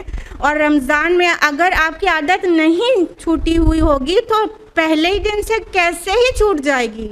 एडिक्शन पे एक ही दिन में कैसे छूट जाएगा। This is why I am saying this कि please reduce your screen time. अभी से कम करें, कम करते करते शायद है कि रमज़ान में कंट्रोल कर पाएँ। उसके अलावा आई वुड से कि इंक्रीज़ योर सब्र एंड शुक्र। अपने सब्र को बढ़ाएं क्योंकि ये रमज़ान सब्र का महीना है। हमें अल्लाह ताला की मासियत से बचने के लिए सब्र करना होता है और इस महीने में बहुत ज़्यादा ताकीद की गई है इन चीज़ों की कि हम छोटी मासियत से भी बचें। तो अपने सब्र को बढ़ाएं, ना सिर्फ मासियत को छोड़ने के लिए, अल्लाह की नाफरमानी को छोड़ने के लिए, बल्कि इबादतों में भी सब्र की ज़रूरत पड़ती है, इबादतों को करने में और स्टेडफास्ट रहने में, अपने मोटिव्स, अपने मिशन में, अपने गोल्स और प्लान्स को पूरा करने में, इन सभी चीज़ों में सब्र की ज़रूरत होती है। और हाँ, खुशियों के टाइम भी सब्र की ज़रूरत होती है। जी हाँ, शादी ब्याह पार्टी हो तो भी सब्र की ज़रूरत होती है। कैसे? अपने अरमान को तज कर, बहुत अरमान रहते हैं, उन अरमानों को छोड़ के भी सब्र करना होगा। कहने का मतलब सब्र के बग़ैर इंसान जन्नत ही में नहीं जाएगा। जन्नत तो असल सब्र का ही बदला है। तो सब्र को बढ़ाएं और रमज़ान में मज़ीद इसको ऐसा प्रैक्टिस में लें कि फिर बाकी का 11 महीने साबिरा बन चुकी हों आप। और शुक्र को भी बढ़ाएं। हम लोग क्या करते हैं कि कुछ स्पेशल और कभी कभार कोई नेमत हाथ लगती है तो शुक्र याद आता है, लेकिन जो चीज़ हर वक्त मिली हुई है कंटिन्यूटी के साथ, उस पर शुक्र का ध्यान ही नहीं जाता। मिसाल के तौर पर खाना खाते हैं, पानी पीते हैं, घर है, छत है और इलेक्ट्रिसिटी है, हाईटेक एरा में रह रहे हैं, वालिदैन जिनके पास हैं और फैमिली मेम्बर्स हैं, मतलब अनगिनत चीज़ें ऐसी हैं जो मुस्तकिल मिली हुई रहती हैं। तो हमें लगता ही नहीं कि इसके लिए भी शुक्र करना है। तो गौर करें और शुक्र करें। उसके अलावा चूँकि हम सब ख़वातीन हैं तो हमारा एक टाइम ऐसा भी आता है जिस वक्त हम नमाज रोज़ा नहीं कर सकते हैं। तो अपने मेंसेस टाइम को कैसे गुजारना है उसको प्लान करें। उसको क्योंकि ख़वातीन की आदत होती है कि जैसे सब दिन बहुत अच्छी इबादत में चलती रहती हैं और जैसे ही वो वक्त शुरू होता है तो ऐसे स्विच ऑफ हो जाती हैं जैसे कि किसी ने फ़ैन को स्विच ऑफ कर दिया हो। तो ऐसे नहीं करें। सिर्फ कुछ ही चीज़ें तो नहीं कर सकते, बाकी सब चीज़ें कर सकते हैं ना। इसलिए पहले से प्लान सेट करके रखें कि उन अय्याम में क्या करना है। जैसे आप कुरान सुन तो सकती है ना, तर्जुमे के साथ कुरान सुने। तफसीर भी इवन ऑडियो बुक्स अवेलेबल हैं, ऑडियो बुक्स तफासीर की सुने। और उसके अलावा कई ऐसी चीज़ें होती हैं, कई बुक्स आप रीड करना चाहते हैं, जैसे अपने नबी की सीरत को जानना बहुत अहम है, लेकिन अगर वक्त नहीं जुटा पा रहे हैं तो ठीक है, प्लान सेट करके रखें कि उन अय्याम में हमें ये वाली सीरा बुक मुकम्मल करना है। तो इस तरह से ये चीज़ें कर सकते हैं। उसके अलावा दुआ बहुत कर सकते हैं। दुआ करने में तो कोई कंडीशंस नहीं है, तो दुआ बहुत करें। दुआ हुवल इबादत, दुआ मुखुल इबादत। दुआ तो इबादत का मग़ज़ है, तो दुआ करें। और जो दुआएं आपको मेमोराइज़ अभी तक नहीं हुई हैं उसको मेमोराइज़ कर डालें, क्योंकि पहले से भी करेंगे और उन अय्याम में दुआओं को मेमोराइज़ कर सकते हैं ना। और बहुत इफ़ेक्टिव तरीक़ा मेमोराइज़ करने का ये भी रहेगा, जो अलग से टाइम नहीं देना पड़ेगा आपको, वो ये कि आप हाई बाय मेथड से स्टिकी नोट्स लगा के दुआएं मेमोराइज़ कर सकते हैं। हाई बाय मेथड किसको कहते हैं कि आपने कुछ चीज़ लिख के या प्रिंट करके पेस्ट कर लिया, जहाँ पे नज़र आपकी बार बार पढ़ती रहती है, तो आप जितनी बार गुजरेंगे वो एक बार पढ़ लेंगे, तो फिर कुछ ही दिनों में वो याद हो जाएगी। तो इस तरह से दुआएं भी याद कर सकते हैं और वो उन मखसूस अय्याम में बैठ कर सुकून से भी दुआएं याद कर सकते हैं। उसके अलावा अपने गोल्स को सेट करें रमज़ान में कि आपको क्या क्या करना है। ठीक है, ये एक सैम्पल हम आपको दिखा रहे हैं। अगर आप इस तरह से कुछ लिखकर अपने वार्डरोब पर या अपने रूम में या किचन में कहीं पर लगा लें कि आपके क्या क्या गोल्स हैं, तो आप किसी भी गोल से गाफिल नहीं रहेंगी, क्योंकि वो आपको नज़र आता रहेगा ना। तो गोल्स सेट करने में ये ध्यान दीजिएगा कि goals should be realistic and achievable. आपके गोल ऐसे होना चाहिए जिसको आप पूरा कर सकें। ऐसे नहीं बड़े बड़े गोल्स बना लें जो आपसे अटेन नहीं हो, अचीव नहीं कर सकें। अगर ऐसा हुआ तो आप डीमोटिवेट हो जाएंगे और डीमोटिवेशन के बाद और गोल्स को अचीव करने में आपको मुश्किल होगी। जैसे कि आपने मान लीजिए अपने गोल में सेट किया तदब्बुर कुरान के मुताल्लिक कि आप 6 मदनी सूरतों का तदब्बुर करेंगी और 15 मक्की सूरतों का तदब्बुर करेंगी। शायद ये बहुत बड़ा गोल होगा। तदब्बुर इट टेक्स टाइम। तो गोल्स ऐसे सेट करें जो आपके मसरूफियात के बीच में वो सब अटेन कर सकें, और सब के गोल्स थोड़े डिफरेंट हो सकते हैं। ये जो हमने आपको सैम्पल दिखाया, इंशाल्लाह हम आपको इसको सॉफ्ट कॉपी में पिक्चर क्लिक करके व्हाट्सएप ग्रुप पर सेंड कर देंगे। इससे आपको कुछ आइडिया तो मिल ही जाएगा। इस पर आप प्लस माइनस कर सकते हैं। तो लेकिन आपको देखना होगा कि आपके शेड्यूल में क्या सेट हो रहा है और कितना आपको करना है। और उसके अलावा ये अभी आपको इवन हार्ड कॉपी में भी मिल जाएगा कि आपको रमज़ान में क्या करना चाहिए और आपको रमज़ान के बाद भी क्या करना है। एक मकसद है ना रमज़ान महीने में ट्रेनिंग का, तो रमज़ान के बाद भी आपको क्या करना है ये तो आपको अभी हार्ड कॉपी में मिल जाएगा। इसको अपने घर में सही जगह पर पेस्ट कर लीजिएगा। और चेकलिस्ट भी इंशाल्लाह हम सॉफ्ट कॉपी में आपको देंगे PDF में, तो अपने लिए उसकी हेल्प से या तो उसी को प्रिंट करा लीजिएगा या तो उसकी हेल्प से अपने लिए एक चेकलिस्ट या रमज़ान जर्नल या रमज़ान प्लानर बना लीजिएगा कि आपको जो चीज़ें करनी है रात को सोने से पहले आप एंट्री करके सोएं कि आपने क्या क्या किया है और क्या गोल अचीव नहीं हो पाया। तो चेकलिस्ट आपको बताएगी कि आप कितना प्रोडक्टिव जा रहे हैं रमज़ान में। तो उस पर आप टिक क्रॉस भी कर सकते हैं। एक कॉलम में आपने एक साइड कॉलम में अगर डेज ले लिया तो आप रोज़ में फिल करने के लिए डीड्स ले लीजिए और उसमें टिक क्रॉस भी कर सकते हैं। ये कर लिया, ये नहीं कर पाए, ये कर लिया। जैसे सदक़ात है और क़यामुल लैल है और बहुत सारे वो हेल्पिंग अदर्स है। इस तरह जो भी आपने गोल सेट किया है उसको टिक क्रॉस से भी आप एंट्री कर सकते हो और स्कोर्स भी दे सकते हैं। ये आप पे डिपेंड करता है कि आपको कैसे ठीक लग रहा है। तो इस तरह अगर इतने वॉचफुल रहेंगे ना अपने अमल पर तो रमज़ान आपका रायगा नहीं जा सकता। रोज़ाना आप एंट्री करेंगे, फिर अगर प्रीवियस डे से आपका आज के स्कोर कम आया तो आपको बुरा लगेगा कि नहीं अब कल मुझे आज से बेहतर गुजारना है। तो आप इतना वॉचफुल रहने के बाद रमज़ान वेस्ट नहीं होगा। लेकिन अगर आप वॉचफुल नहीं रहेंगे तो आप 10 दिन तो सोचने ही में गुजार देंगे कि अच्छा रमज़ान आ गया, अभी तो पूरा महीना है और बीच के 10 दिन में थोड़ा बहुत करेंगे, बाद में सोचेंगे कि अब तो जाने ही वाला है, अब अगले साल से कमर बस्ता होके करेंगे। इस तरह आपका बहुत टाइम वेस्ट हो सकता है। तो चेकलिस्ट बनाएंगे तो आप बिल्कुल भी गाफिल नहीं रहेंगे। उसके अलावा अपनी वीकनेसेस को आइडेंटिफाई करें और उसे एड्रेस भी करें। जैसे ख़वातीन की एक आम कमज़ोरी है कि बोलती बहुत ज़्यादा है। तो अगर खुदा न खास्ता आपकी कमज़ोरी भी है तो आप लिखें मन समता न जा, जो खामोश रहा वो नजात पा गया। अल्लाह के रसूल के अल्फाज हैं, लिख के लगा लीजिए। बार बार नज़र पड़ेगी तो थोड़ा चुप रहने में आसानी रहेगी। अगर कोई और वीकनेस ऐसी है जो आप इवन किसी को बताना भी नहीं चाहते कि फैमिली के बाकी लोग भी देखेंगे, आपको नहीं पसंद है, तो कुछ कोड्स में लगा लीजिए, इत्तक़िल्लाह लगा लीजिए, अल्लाह का तक़वा इख्तियार करो, और आप उसको जब देखें तो आपको अपनी वो वीकनेस याद आए कि हमें ये I need to get it off ना।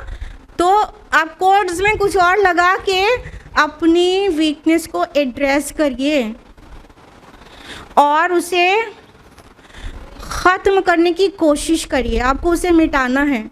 तो इस तरह आप स्टिकी नोट्स लगा के अपनी वीकनेसेस से निजात पा सकते हैं। और अब जानेंगे फिज़िकल प्रेपरेशन यानी जिस्मानी तैयारी। So your health is precious, take care of your health. हमेशा ही आपकी जो सेहत है वो कीमती है। फिर रमज़ान की इबादतों के लिए जब हेल्थ ही नहीं सही रहेगी तो क्या इबादत कर पाएंगे। जब तबीयत ही नहीं सही रहती तो फिर कुछ चीज़ें तो करने लायक ही नहीं होते और कुछ चीज़ों में को करने में दिल नहीं लगता। तो ध्यान दें, अपनी सेहत का बहुत ख्याल रखें। अभी से खाने को कम करें, चाहे तो लंच को अभी से स्किप करना शुरू कर दें ताकि बॉडी अडेप्ट हो जाए आसानी से, अगर पॉसिबल हो आपके लिए तो। और जो भी खाएं तय्यब खाएं, हेल्दी फूड खाएं, और जंक फूड और फास्ट फूड से बिल्कुल परहेज़ करें, वो सबसे बड़ा ज़रिया है आपके हेल्थ को ख़राब करने का। और keep your self hydrated, plentiful water आप लें ताकि आप हाइड्रेटेड रहें अभी। और जब रमज़ान स्टार्ट होगा तो अपने को हाइड्रेटेड रखने के लिए आप सुहूर में कोई इलेक्ट्रोलाइट लें, जैसे कि कोकोनट वाटर भी अच्छा इलेक्ट्रोलाइट है, और एनर्जॉल जैसे लिक्विड्स भी मार्केट में अवेलेबल हैं, तो उसको आप ले सकती हैं सुहूर में। और अगर सुहूर में डेट और बनाना लें तो इससे दिन भर आपको प्यास नहीं लगेगी। हमें हैरानी है कि इफ़्तार में खजूर से जो इफ़्तार करने की सुन्नत बहुत ज़्यादा मुस्तअमल है, लेकिन सुहूर में खजूर खाने की सुन्नत किसी के यहाँ बहुत कम लोगों के यहाँ ही अमल में। ये अजीब बात है। हमारे नबी सल्लल्लाहु अलैहि वसल्लम सुहूर में भी खजूर खाया करते थे। तो इस तरह से आप अपने रोज़े में हेल्दी फील कर सकती हैं। और अगर कोई और हेल्थ मैटर्स चल रहे हैं तो उसे भी सेटल डाउन करें, यानी कि वीकनेस है तो डॉक्टर को दिखाने के बाद मल्टीविटामिन्स लेने लगिए। कैल्शियम की कमी है तो कैल्शियम अभी से स्टार्ट कर दीजिए। या आपको नर्व्स के इश्यूज़ आते हैं फ्यू डेज़ रोज़ा रखने के बाद, फिर सर्वाइकल पेन होता है, बैक पेन होता है, नर्व्स में ये इलेक्ट्रोलाइट की कमी से होता है। तो अगर आप इलेक्ट्रोलाइट लेके घर का भी इलेक्ट्रोलाइट पानी, शक्कर और नमक इससे बना के आप मगरिब से लेके सुहूर तक बॉटल में बना के रख लीजिए, उसको पिएंगे तो इंशाअल्लाह आपको नर्व्स के लिए मेडिसिन नहीं लेनी पड़ेगी। लेकिन अगर नर्व्स की ज़्यादा ही दिक्कत है तो आप कोई नर्व्स के लिए भी अच्छी मेडिसिन लीजिए, ताकि जब भूख प्यास की हालत में नसें सूखती हैं तो फिर जिनको सर्वाइकल प्रॉब्लम है या बैक पेन है तो उनको दिक्कत होती है, तो उसको पहले से सेटल कर लीजिए। और अगर किसी को गैस्ट्राइटिस की प्रॉब्लम है कि भूखा होते ही उसको इतनी गैस बनने लगती है कि उससे मज़ीद कई परेशानियां हो जाती हैं, तो डॉक्टर की एडवाइस से पैंटोप्राज़ोल या रेबेप्राज़ोल इस तरह की मेडिसिन सहरी में खा लें तो इंशाल्लाह दिन भर गैस्ट्राइटिस की वजह से आपको इश्यूज़ नहीं आएंगे। और अगर विमेन स्पेसिफिक कुछ प्रॉब्लम्स हैं तो गायनेकोलॉजिस्ट से मिल लीजिए। रमज़ान में डॉक्टर ना भागना पड़े, गायनेकोलॉजिस्ट से मिल लीजिए, उन मैटर्स को सेटल डाउन करिए ताकि आपको रमज़ान में डॉक्टर के पास जाने का वक्त ख़राब ना हो। उसके अलावा अगर आपको चाय कॉफ़ी ज़्यादा पीने की आदत है तो अपनी कैफ़ीन को अभी से कट डाउन करिए। अगर ऐसा नहीं किया तो रमज़ान में जब आप चाय कॉफ़ी नहीं पिएंगे तो कैफ़ीन की कमी से आप लिथार्जिक हो जाएंगे और आपको सुस्ती रहेगी। तो अभी से उसको कम करते हुए रमज़ान स्टार्ट हो then it would be better. और अपने स्लीप शेड्यूल को भी थोड़ा रीसेट कर लीजिए अभी से, क्योंकि अचानक सहरी में उठना या आपके लिए आपकी स्लीप साइकिल को डिस्टर्ब करेगा, तो आप आप डिस्टर्ब होंगी। जो चीज़ ग्रेजुअली होती है, फिज़िकली भी, मेंटली भी, स्पिरिचुअली भी, ग्रेजुअल चेंजेस बॉडी जल्दी अडाप्ट करती है और सडन चेंजेस में बॉडी रिएक्ट करती है। तो इसलिए कुछ चीज़ें पहले से करते रहिए ताकि रमज़ान में कोई इश्यूज़ नहीं आए। उसके अलावा आजकल एंजाइटी और डिप्रेशन और कई मेंटल हेल्थ सबकी अफेक्टेड है, सबकी शायद, हाँ अगर हम गलत नहीं हैं, क्योंकि एंजाइटी तक तो सबको हो ही रहा है, तो उसको भी एड्रेस करिए and D stress your self. आप अपने किसी फ्रेंड, अपनी वालिदा, अपनी बहन, किसी से भी अपनी बातें बताती हैं ताकि आपका दिल हल्का हो जाए, तो फ़ौरन ये काम कर लें। दिल को हल्का करना, दिमाग को खाली करने के काम कर लें, अपने आप को डी स्ट्रेस कर लें, स्ट्रेस रिलीज़ हो जाएगा, माइंड सही काम करेगा, तो फिर उसके बाद बॉडी सही काम करेगी। हमारा दिमाग जब बहुत ज़्यादा स्ट्रेस्ड रहता है या कोई भी प्रॉब्लम है, अगर मेंटल वेलबीइंग में प्रॉब्लम है तो फिर बॉडी भी प्रॉब्लम देती है, क्योंकि यहीं से कंडक्ट होती है।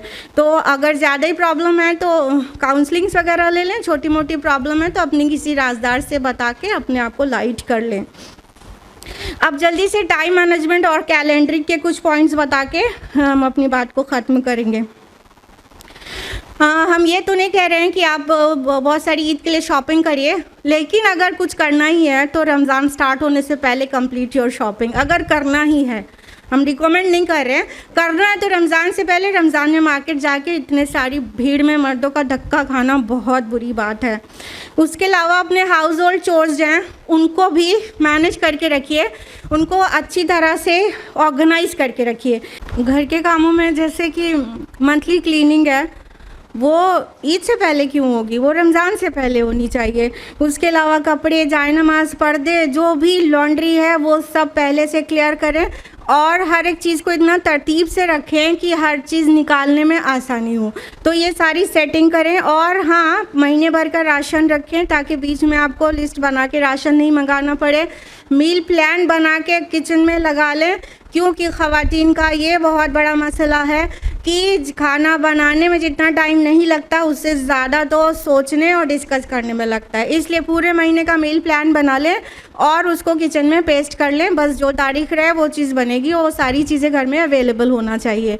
उसके अलावा please keep your iftar menu short.